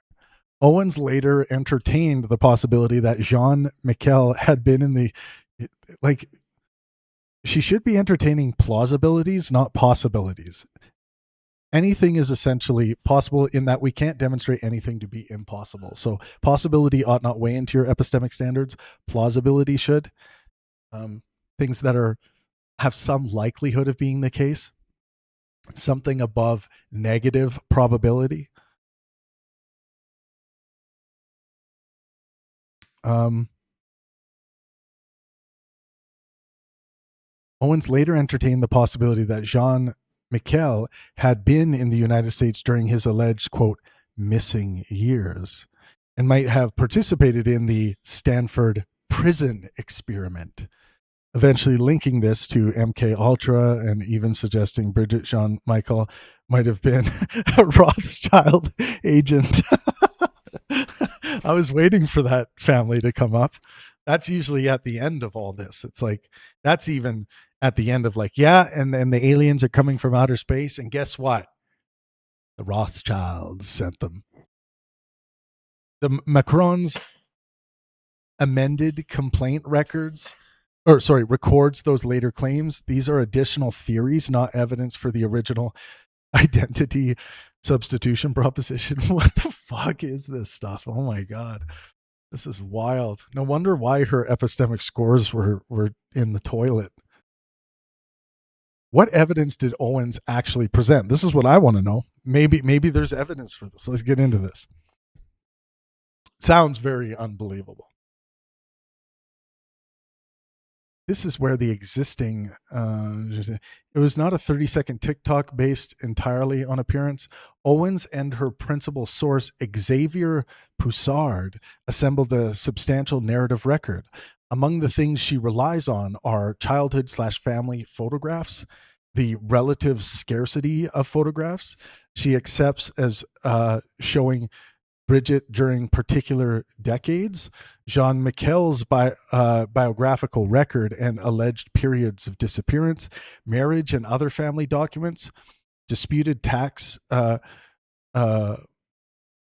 records, military record questions, an old interview with a transgender person using the name Veronique, whose voice she says resembles Bridget's, facial/voice comparison technology, the first marriage photograph, interviews and Poussard's investigation, and the Macron's legal correspondence and responses to Owens' 21 questions. That's it.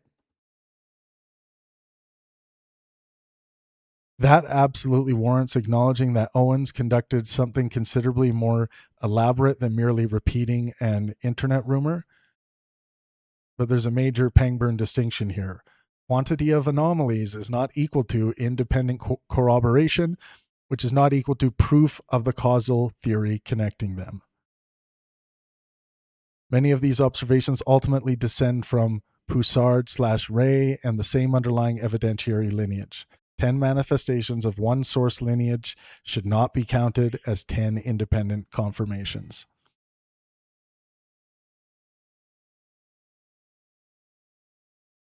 Okay. I can't take much more of this.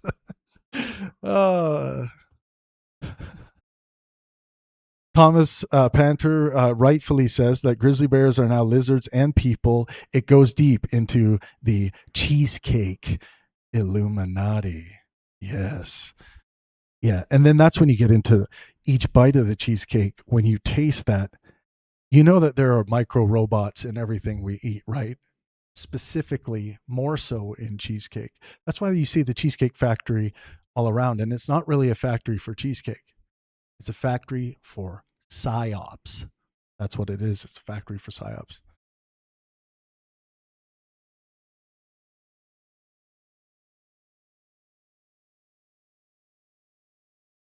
Wild.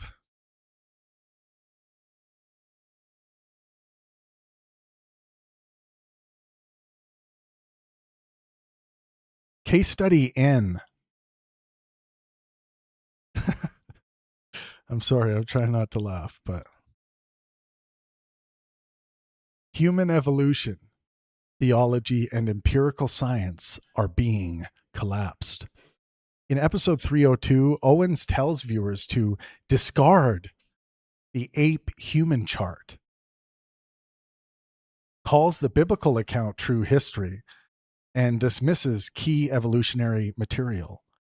The ape human chart, well, it's not just a chart. We have incredible amounts of transitional forms, genetic evidence, all kinds of evidences that we are, in fact, apes. We are apes. Candace Owens is also an ape. Don't clip that out of context. Smithsonian's Human Origins Program documents a large fossil record, of course, including remains from more than 300 A. afarensis individuals with mixed ape-like and human-like adaptations. A theological belief about creation may coexist with scientific critique, but a publication-safe empirical claim must engage with fossil/genetic evidence rather than just erase it. I think of Lucy, who I believe was a Australopithecus afarensis. Robin, I'm sure you can check that one. Was Lucy Australopithecus afarensis? Human Genome Project. Case study O. Human Genome Project, Gilgamesh, an extraordinary hidden purpose claim. Owens links Epstein-era DNA interests, ancient Mesopotamian narratives, military activity in Iraq, and the Human Genome Project into a hypothesis involving ancient bodies or reanimation, which is connected to the grizzly bear on the hill who's eating cheesecake that is full of micro-robots. That is a psyop. NHGRI documents the HGP's goals, international structure, and sequencing outputs in detail. No authenticated project record supplied in the episode establishes the proposed occult purpose. The story demonstrates a recurrent failure mode. Multiple individually real nodes are connected into a causal graph without an evidence-bearing edge. Yeah. That's a very nice academic way of saying there's no compelling evidence. Symbolic coincidence. Okay, we're going to hear a lot about the Charlie Kirk case tomorrow. We won't read through that stuff today. Case study S. Mixed DNA. Genuine technical strength.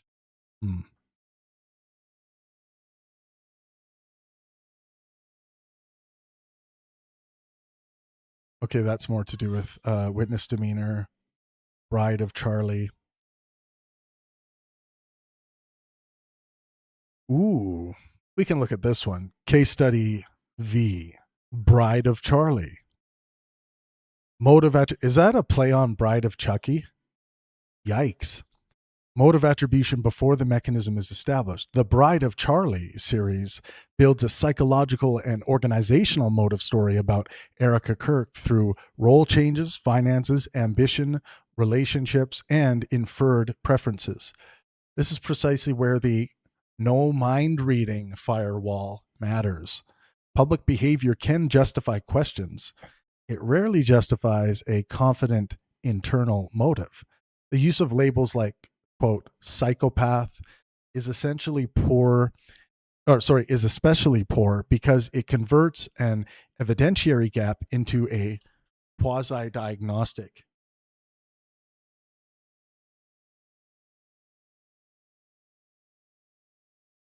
Ooh. Case study W, uh, pogroms, migration, and collective guilt compression. In Bride, episode 4, Owens narrates Eastern European Jewish migration, anarchism, assassination, and U.S. criminal political movements as a connected ethnic pattern, including degrading language about migrants bringing, quote, filth. Ugh. The USHMM documents real pogrom violence, including murder, rape, and looting, undermining minimization of coercive migration pressures. More importantly, even if individual Jewish anarchists or gangsters existed, ethnicity does not make their conduct representative of migrants as a class. This is a high confidence atomism and well being failure. Some more Jewish stuff here. The Jews always have to be dragged into this stuff as a group. Case study X, Hollywood. Supported demographic core, unsupported conspiracy expansion. There's a legitimate historical core. Jewish immigrants and entrepreneurs played a major role in developing Hollywood. Library of Congress scholarship documents Jewish influence in the motion picture industry. But, quote, many founders were Jewish does not entail, quote, Hollywood was founded by a coordinated Jewish gang/occult project. The latter requires actor-specific evidence of coordination, criminal purpose, and continuity. The case is diagnostically important because it shows how a true fact can become the anchor for a false or unsupported totalizing narrative. Okay, there's a lot here. So we got through that. Congratulations, we made it.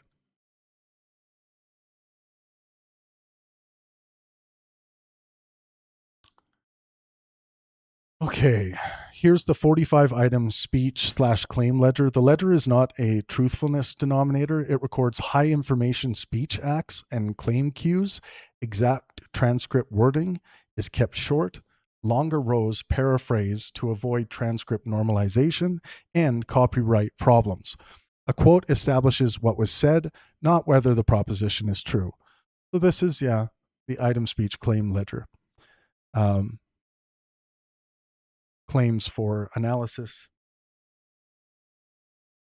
This ID number will be followed. You'll see this ID number when these particular claims are being used. For example, this one, Q8 time, this was in 2026. Anna Kasparian interview, frames public view change as courage rather than betrayal. This was used to demonstrate positive fallibilism.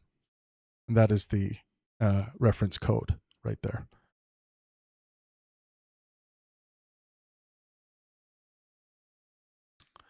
Okay, let's look at this.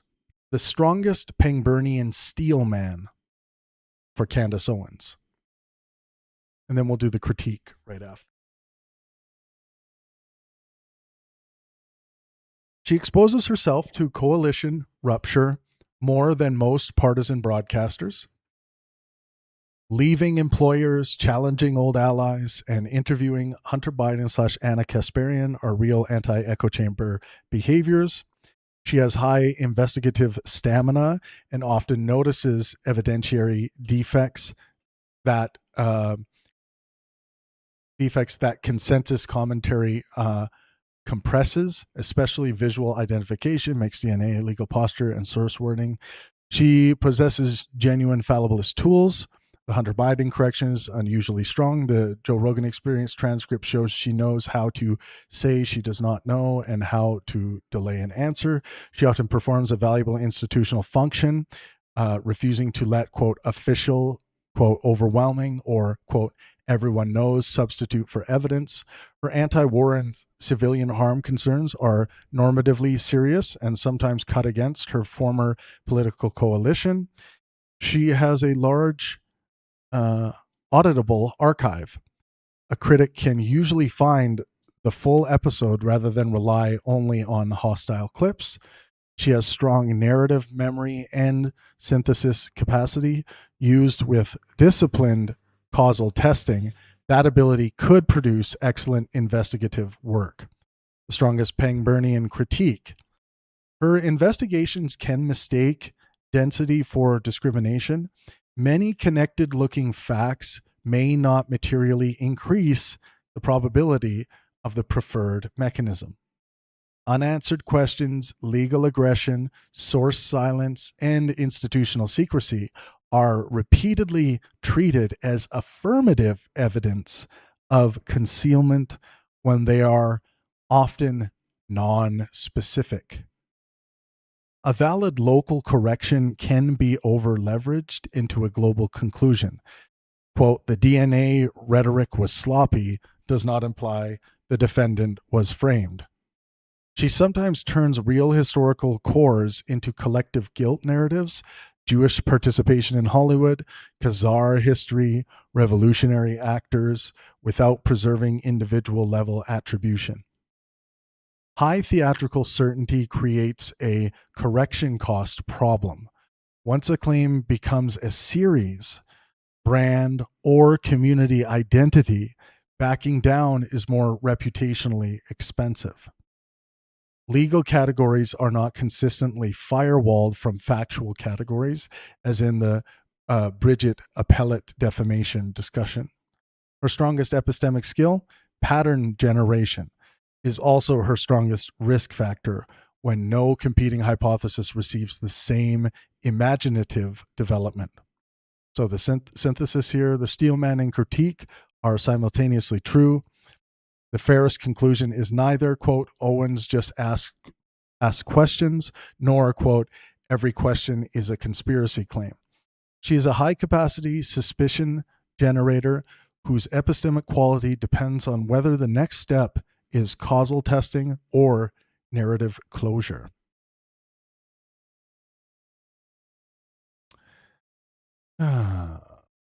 Sensitivity analysis, how the scores move. If aggressive / show business rhetoric is treated as mostly style, communication and lightheartedness would rise modestly, but the epistemic score would barely move because source entailment and causal proportionality are not style questions. If anti-institutional skepticism is given a strong prior bonus, correspondence and symmetry could rise a few tenths if one assumes official institutions deserve systematically greater suspicion. Pangburn does not grant that prior automatically. Each source is assessed for incentives, provenance, and entailment.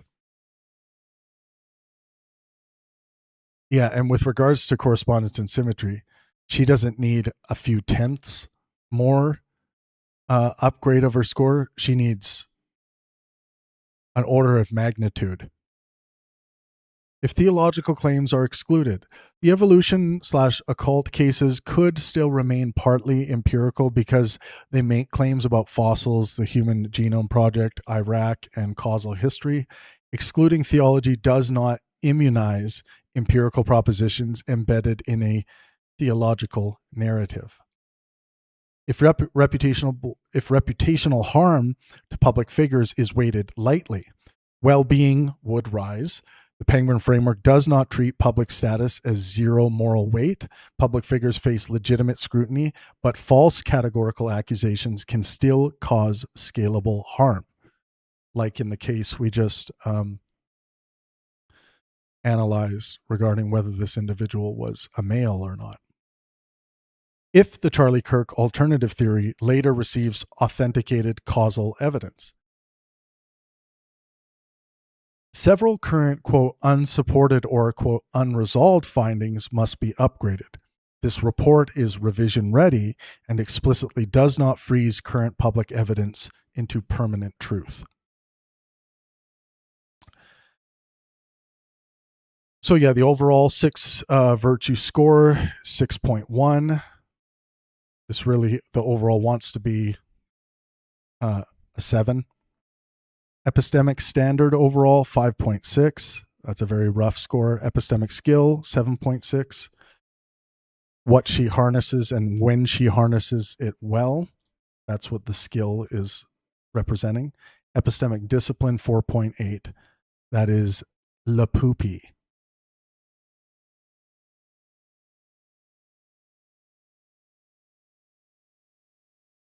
So we have a section here, what would raise and lower the scores.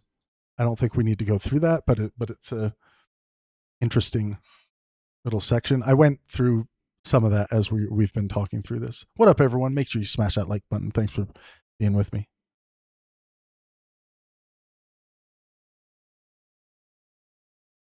Thank you, thank you, thank you.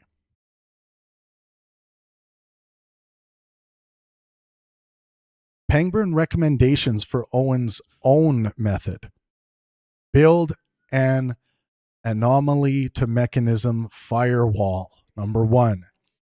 Every episode should distinguish observed anomaly, possible explanations, discriminating test, present confidence. Do not allow the first arrow to become the last. The first arrow, an observed anomaly, to become present confidence. Don't allow observed anomaly to become present confidence. Maintain a live hypothesis table. For major investigations, list at least 3 plausible explanations and update likelihood qualitatively as evidence arrives. This is the Bayesian posture I was talking about earlier.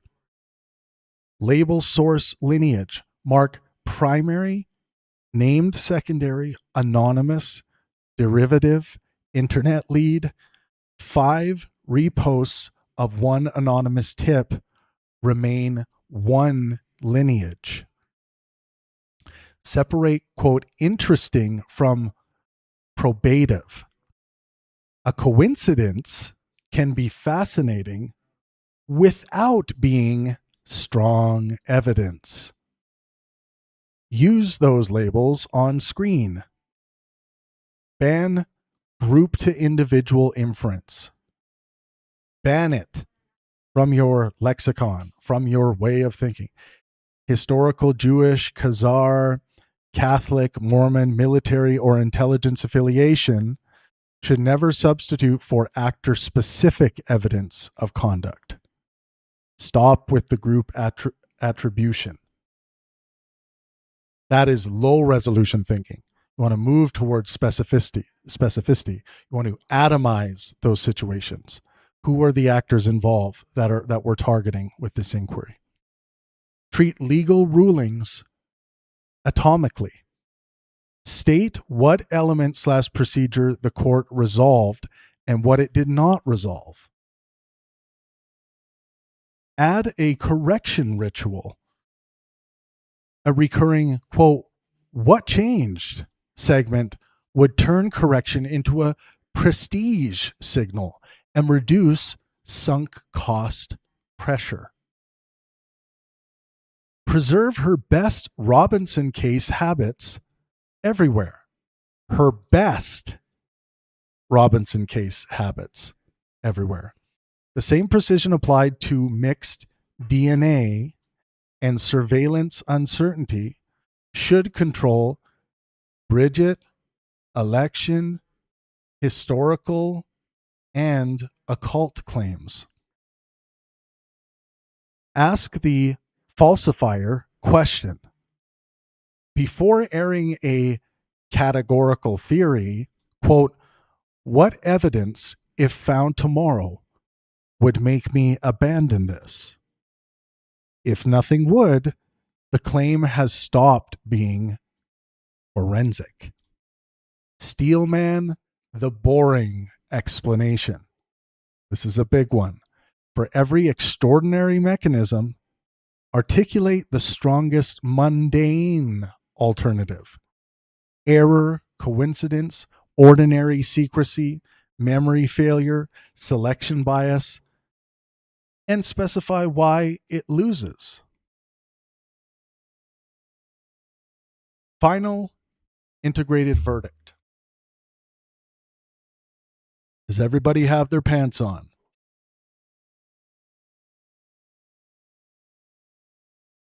Candace Owens' public epistemic profile is stronger than a caricature of an unserious conspiracy broadcaster suggests, and materially weaker than the investigative density of her programs can make it appear.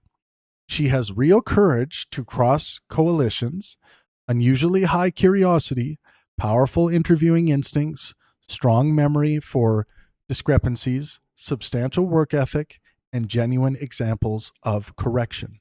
Those virtues are not erased by her worst claims.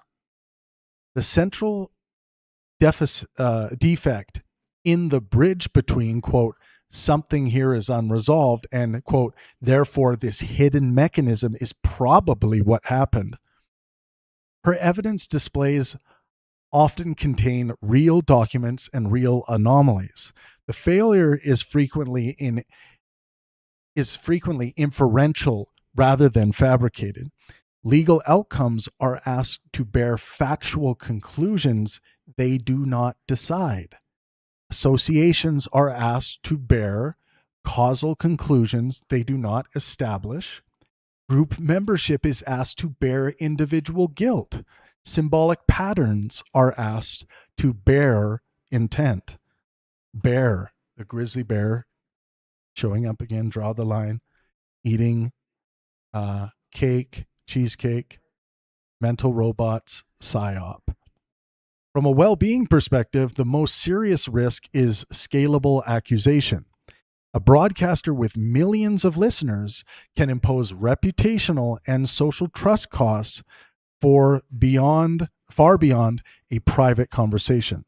That is especially important for election legitimacy, identifiable targets of investigation, and ethnic/religious group narratives.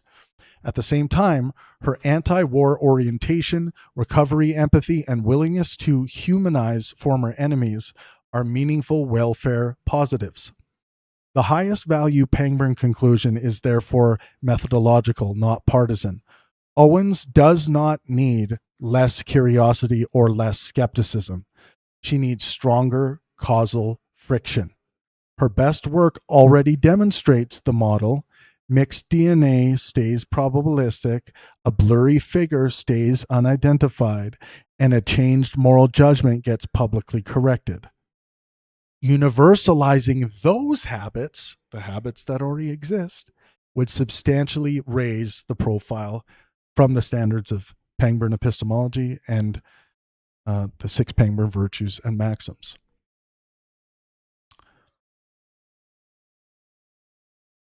There is an adversarial self-audit we don't have to look through. That's more to make sure that we are auditing this information accurately.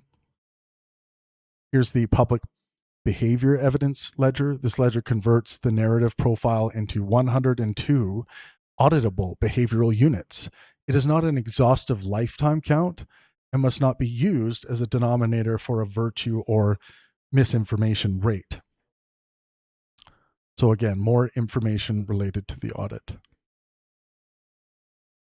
Lots of information. Pangburn threat model audit. So this is the fail-safe system. So this is what the system goes through to engage in correction, to make sure that we are getting as close as we can to being the highest achievable epistemic standards when we run these reports. So it'll look at things like confabulation, citation laundering, speaker substitution, quote normalization, claim mutilation, premature binary classification, source count fallacy, authority substitution, temporal contamination, denominator failure, legal category collapse, etc.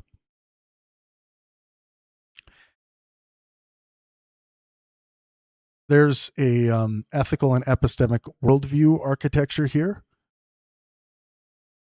applied to her. Institutional skepticism, Christian Catholic moral frame, anti-war / anti-interventionism, independent media identity, narrative pattern detection, family community orientation, power and elite network analysis, historical revision impulse. What I hope these in-depth analysis reports on individuals do is humanize the individual for you. There are people out there who think that with someone like Candace Owens, they can just throw a couple sentences together and that sums up accurately what this person is. I think you are deluding yourself if you think if you have an accurate picture, a high, anywhere close to a high resolution picture of what that person is by just engaging in sloppy epistemics like that. In order to know who a person is in a high resolution fashion, you need to do more work. It's not enough to just like see a couple clips, allow your negativity or positivity bias to, drive you to your conclusions that if audited, you would be hard pressed to give like even a handful of citations. That's not good sound epistemology. What we're doing here is good sound epistemology. It takes a lot of work. There is a rhetorical aggression and personal attack profile. Insults are not misinformation by default. They are separated from factual verdicts and scored primary under communication, patience, lightheartedness, and well-being. When an insult embeds a factual or diagnostic proposition, the proposition is separately auditable.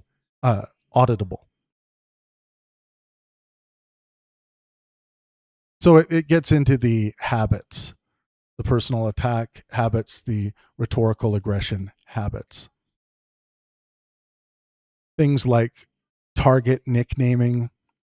The observed pattern is repeated mocking names and physical persona ridicule. The Pangburn interpretation can lower effective temperature for fans, but degrades target and may preload guilt. Motive attribution. Observed pattern, greed, ambition, cultishness, occult intent, cover-up motives, often requires evidence beyond observable behavior. Mental health labeling, psychopath, and adjacent diagnostic language used rhetorically. Violates no diagnosis discipline unless clinical evidence and scope justify it.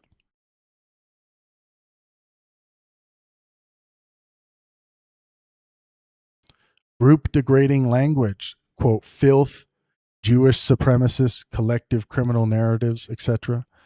High well-being / symmetry cost requires actor level decomposition. We also have Appendix F, which is 27 empirical stress tests. Each stress test is proposition specific. A negative verdict on one proposition does not transfer to the speaker's entire worldview. This is what human beings are very bad at. One more time. A negative verdict on one proposition does not transfer to the speaker's entire worldview. A supported core does not validate the surrounding narrative. It can make people feel uncomfortable if someone like Candace Owens in their mind was thought to be this useless demon and not a human being who has flaws and cognitive limitations just like you. Once we start humanizing the subject.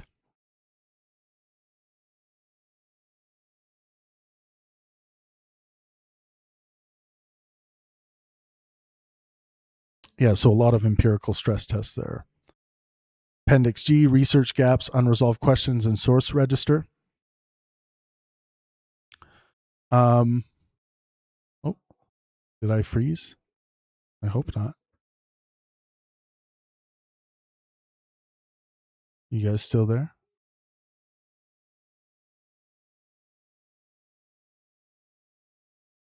Thomas. But high res is so hard, Travis. I don't wanna.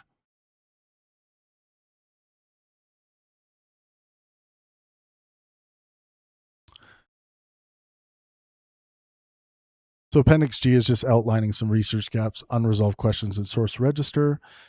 For example, private charitable work, family conduct, off-camera corrections, and non-public source checking are outside the observable corpus.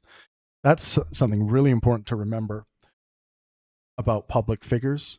You often don't get a good sense of their private charitable work, family conduct, off-camera corrections, and non-public source checking. Those things are often outside the scope. Here's the full source register, the Owens corpus.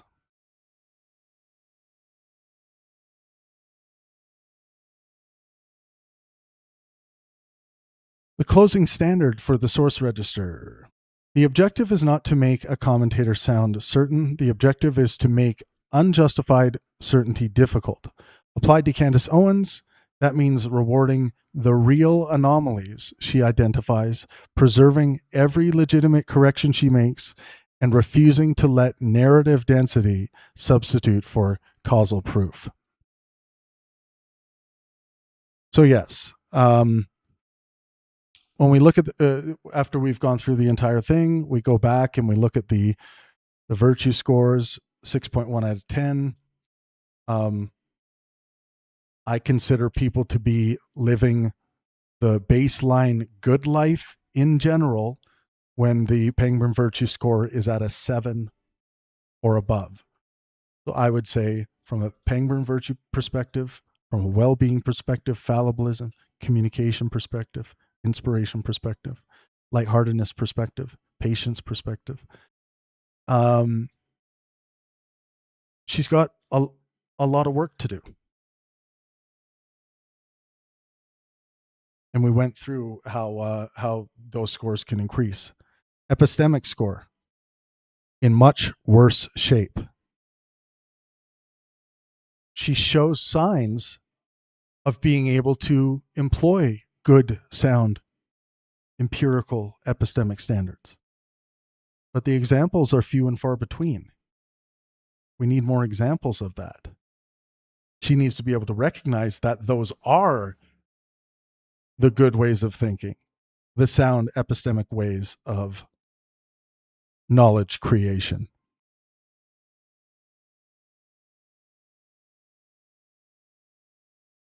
The epistemic skill is in the right zone. Investigative pattern detection, narrative synthesis. These are her strong epistemic perspectives. And her worst epistemic talent regards her epistemic discipline. Calibration, entailment, and causal restraint. That leap from a true fact kernel, there might be a reasonable inference to select as a hypothesis, but that inference gets adopted as the leading theory too quickly. And too quickly, that becomes, we're going to engage in conspiratorial line drawing to make that, keep that theory alive or to give that pet theory life. When really that should just be one of multiple hypotheses that are investigated. So that was a lot. That was interesting. So quite a lot of ethical concerns. I think a lot of the ethical concerns I have with her are directly related to bad epistemics. Bad epistemics.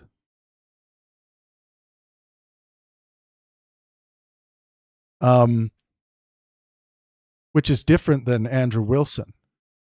Andrew Wilson, strangely enough, is able to identify some of his shortcomings, some of where he is failing his own religious standards of what it means to be a good person, to be living virtuously by Jesus's example, for example. And yet he can't practice it. He acknowledges the problem.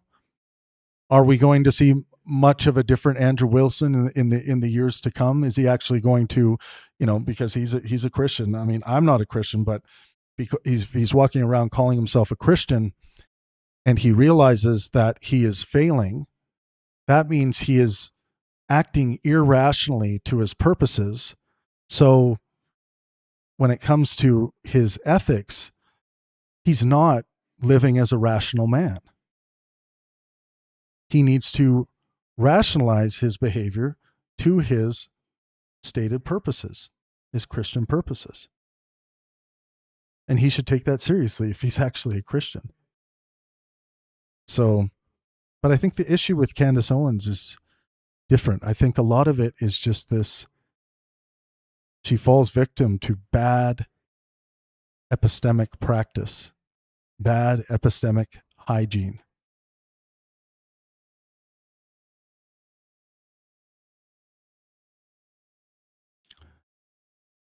When we look at the 10 Pangburn epistemic standards again, that correspondence truth score is just awful. Being able to identify the objectivity of claims and why that's important, that's going to infect all of these other categories. So, lots to learn here. I feel like I have a much higher resolution picture of who Candace Owens is as a thinker, as a human being.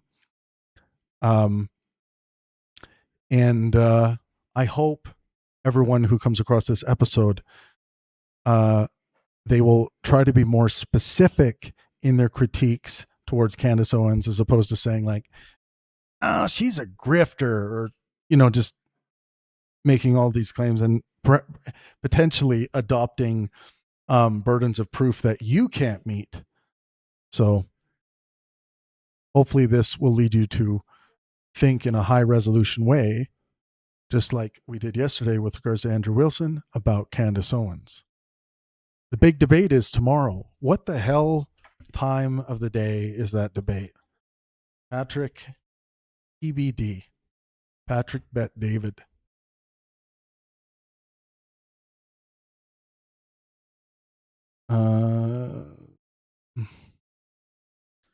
Let's see.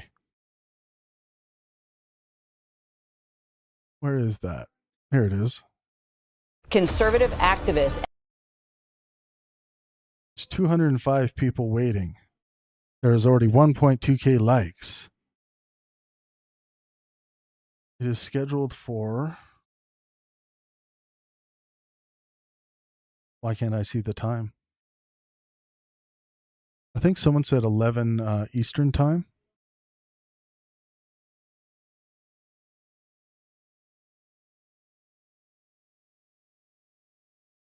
$11 a.m. Eastern. So that means 9 a.m. my time. So that means I am up at 8 a.m. So that means I'm going to set my alarm now.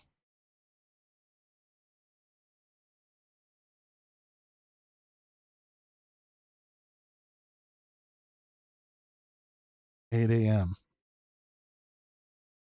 for Tivas. I'll probably be up. Someone says, do you provide these guidelines you develop for free? Yes, of course. You can go to peng-burn.com/analysis. Actually, let me bring it up for everyone here. Analysis.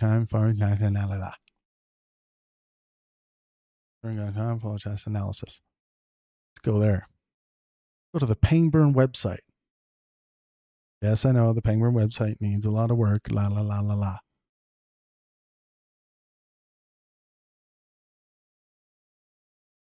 I don't know why I can't get to our website. There is lag. Why is there lag? Oh, I know what'll speed it up. Open up another window. That's really weird. Let me try. Oh, there we go. You guys should be able to see something. So on the Peng-Burn website, if you have access, I mean, everyone should have access to a large language model. I've even tested the Peng-Burn AI system, the fact check application, on even your basic free version of LLM models. So what to do is download the Peng-Burn AI system fact check application. It's right at the top of the page. And then we got other stuff I've added here. People can look at other stuff. But the Peng-Burn AI system fact check application, download that, go through the PDF. There is a prompt to copy for your LLM to operate precisely to the Peng-Burn epistemic standards. So we open that. Peng-Burn analysis forensic fact check standard, replication standard. Scroll down, it gives you all the information here. It's going to be more accurate if you actually copy the system prompt as opposed to just dumping the entire PDF in. But this outlines everything that's in the system and what makes it rigorous. But we will scroll down to, so this is all freely available. Anyone can use this. Scroll down to the master LLM system prompt. The following prompt is intended to be pasted into the highest priority instruction layer available in the operator's LLM environment. It should be used together with access to web search tools or an evidence packet. Tool names are deliberately generic so the prompt is portable. So you take this whole thing, which includes the 10 epistemic constitutions. And this is, of course, the fact-checking application. Go like this. Do. And this, you copy this, put it into your LLM, and it should be able to interpret all this information and deliver exactly what you want to see for rigorous fact-checking. And then we also include the phase-specific prompts.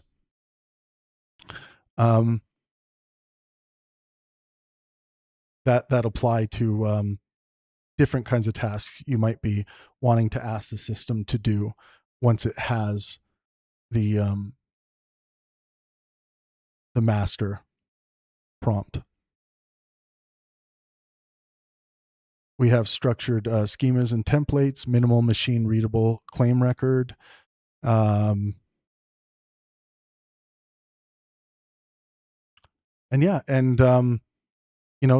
This is phase one of this document, but it'll eventually get upgraded, and obviously it's going to work. The more powerful LLM systems you have, the deeper research times that can be dedicated for your prompt. You should always be running your fact-checking prompting on the highest agent level that you have access to.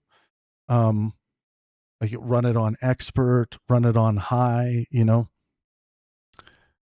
to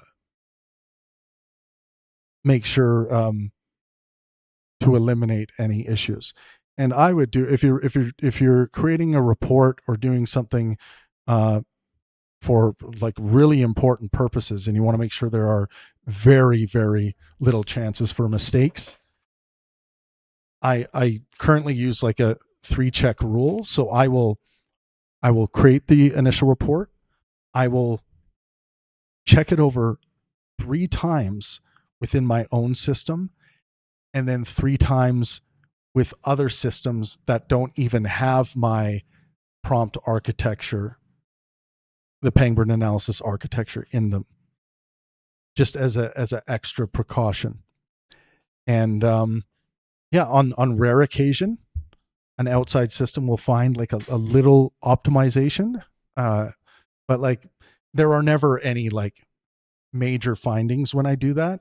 But sometimes it can help, like this is better stated like this, or it'll see a minor issue with the document's presentation, things like that.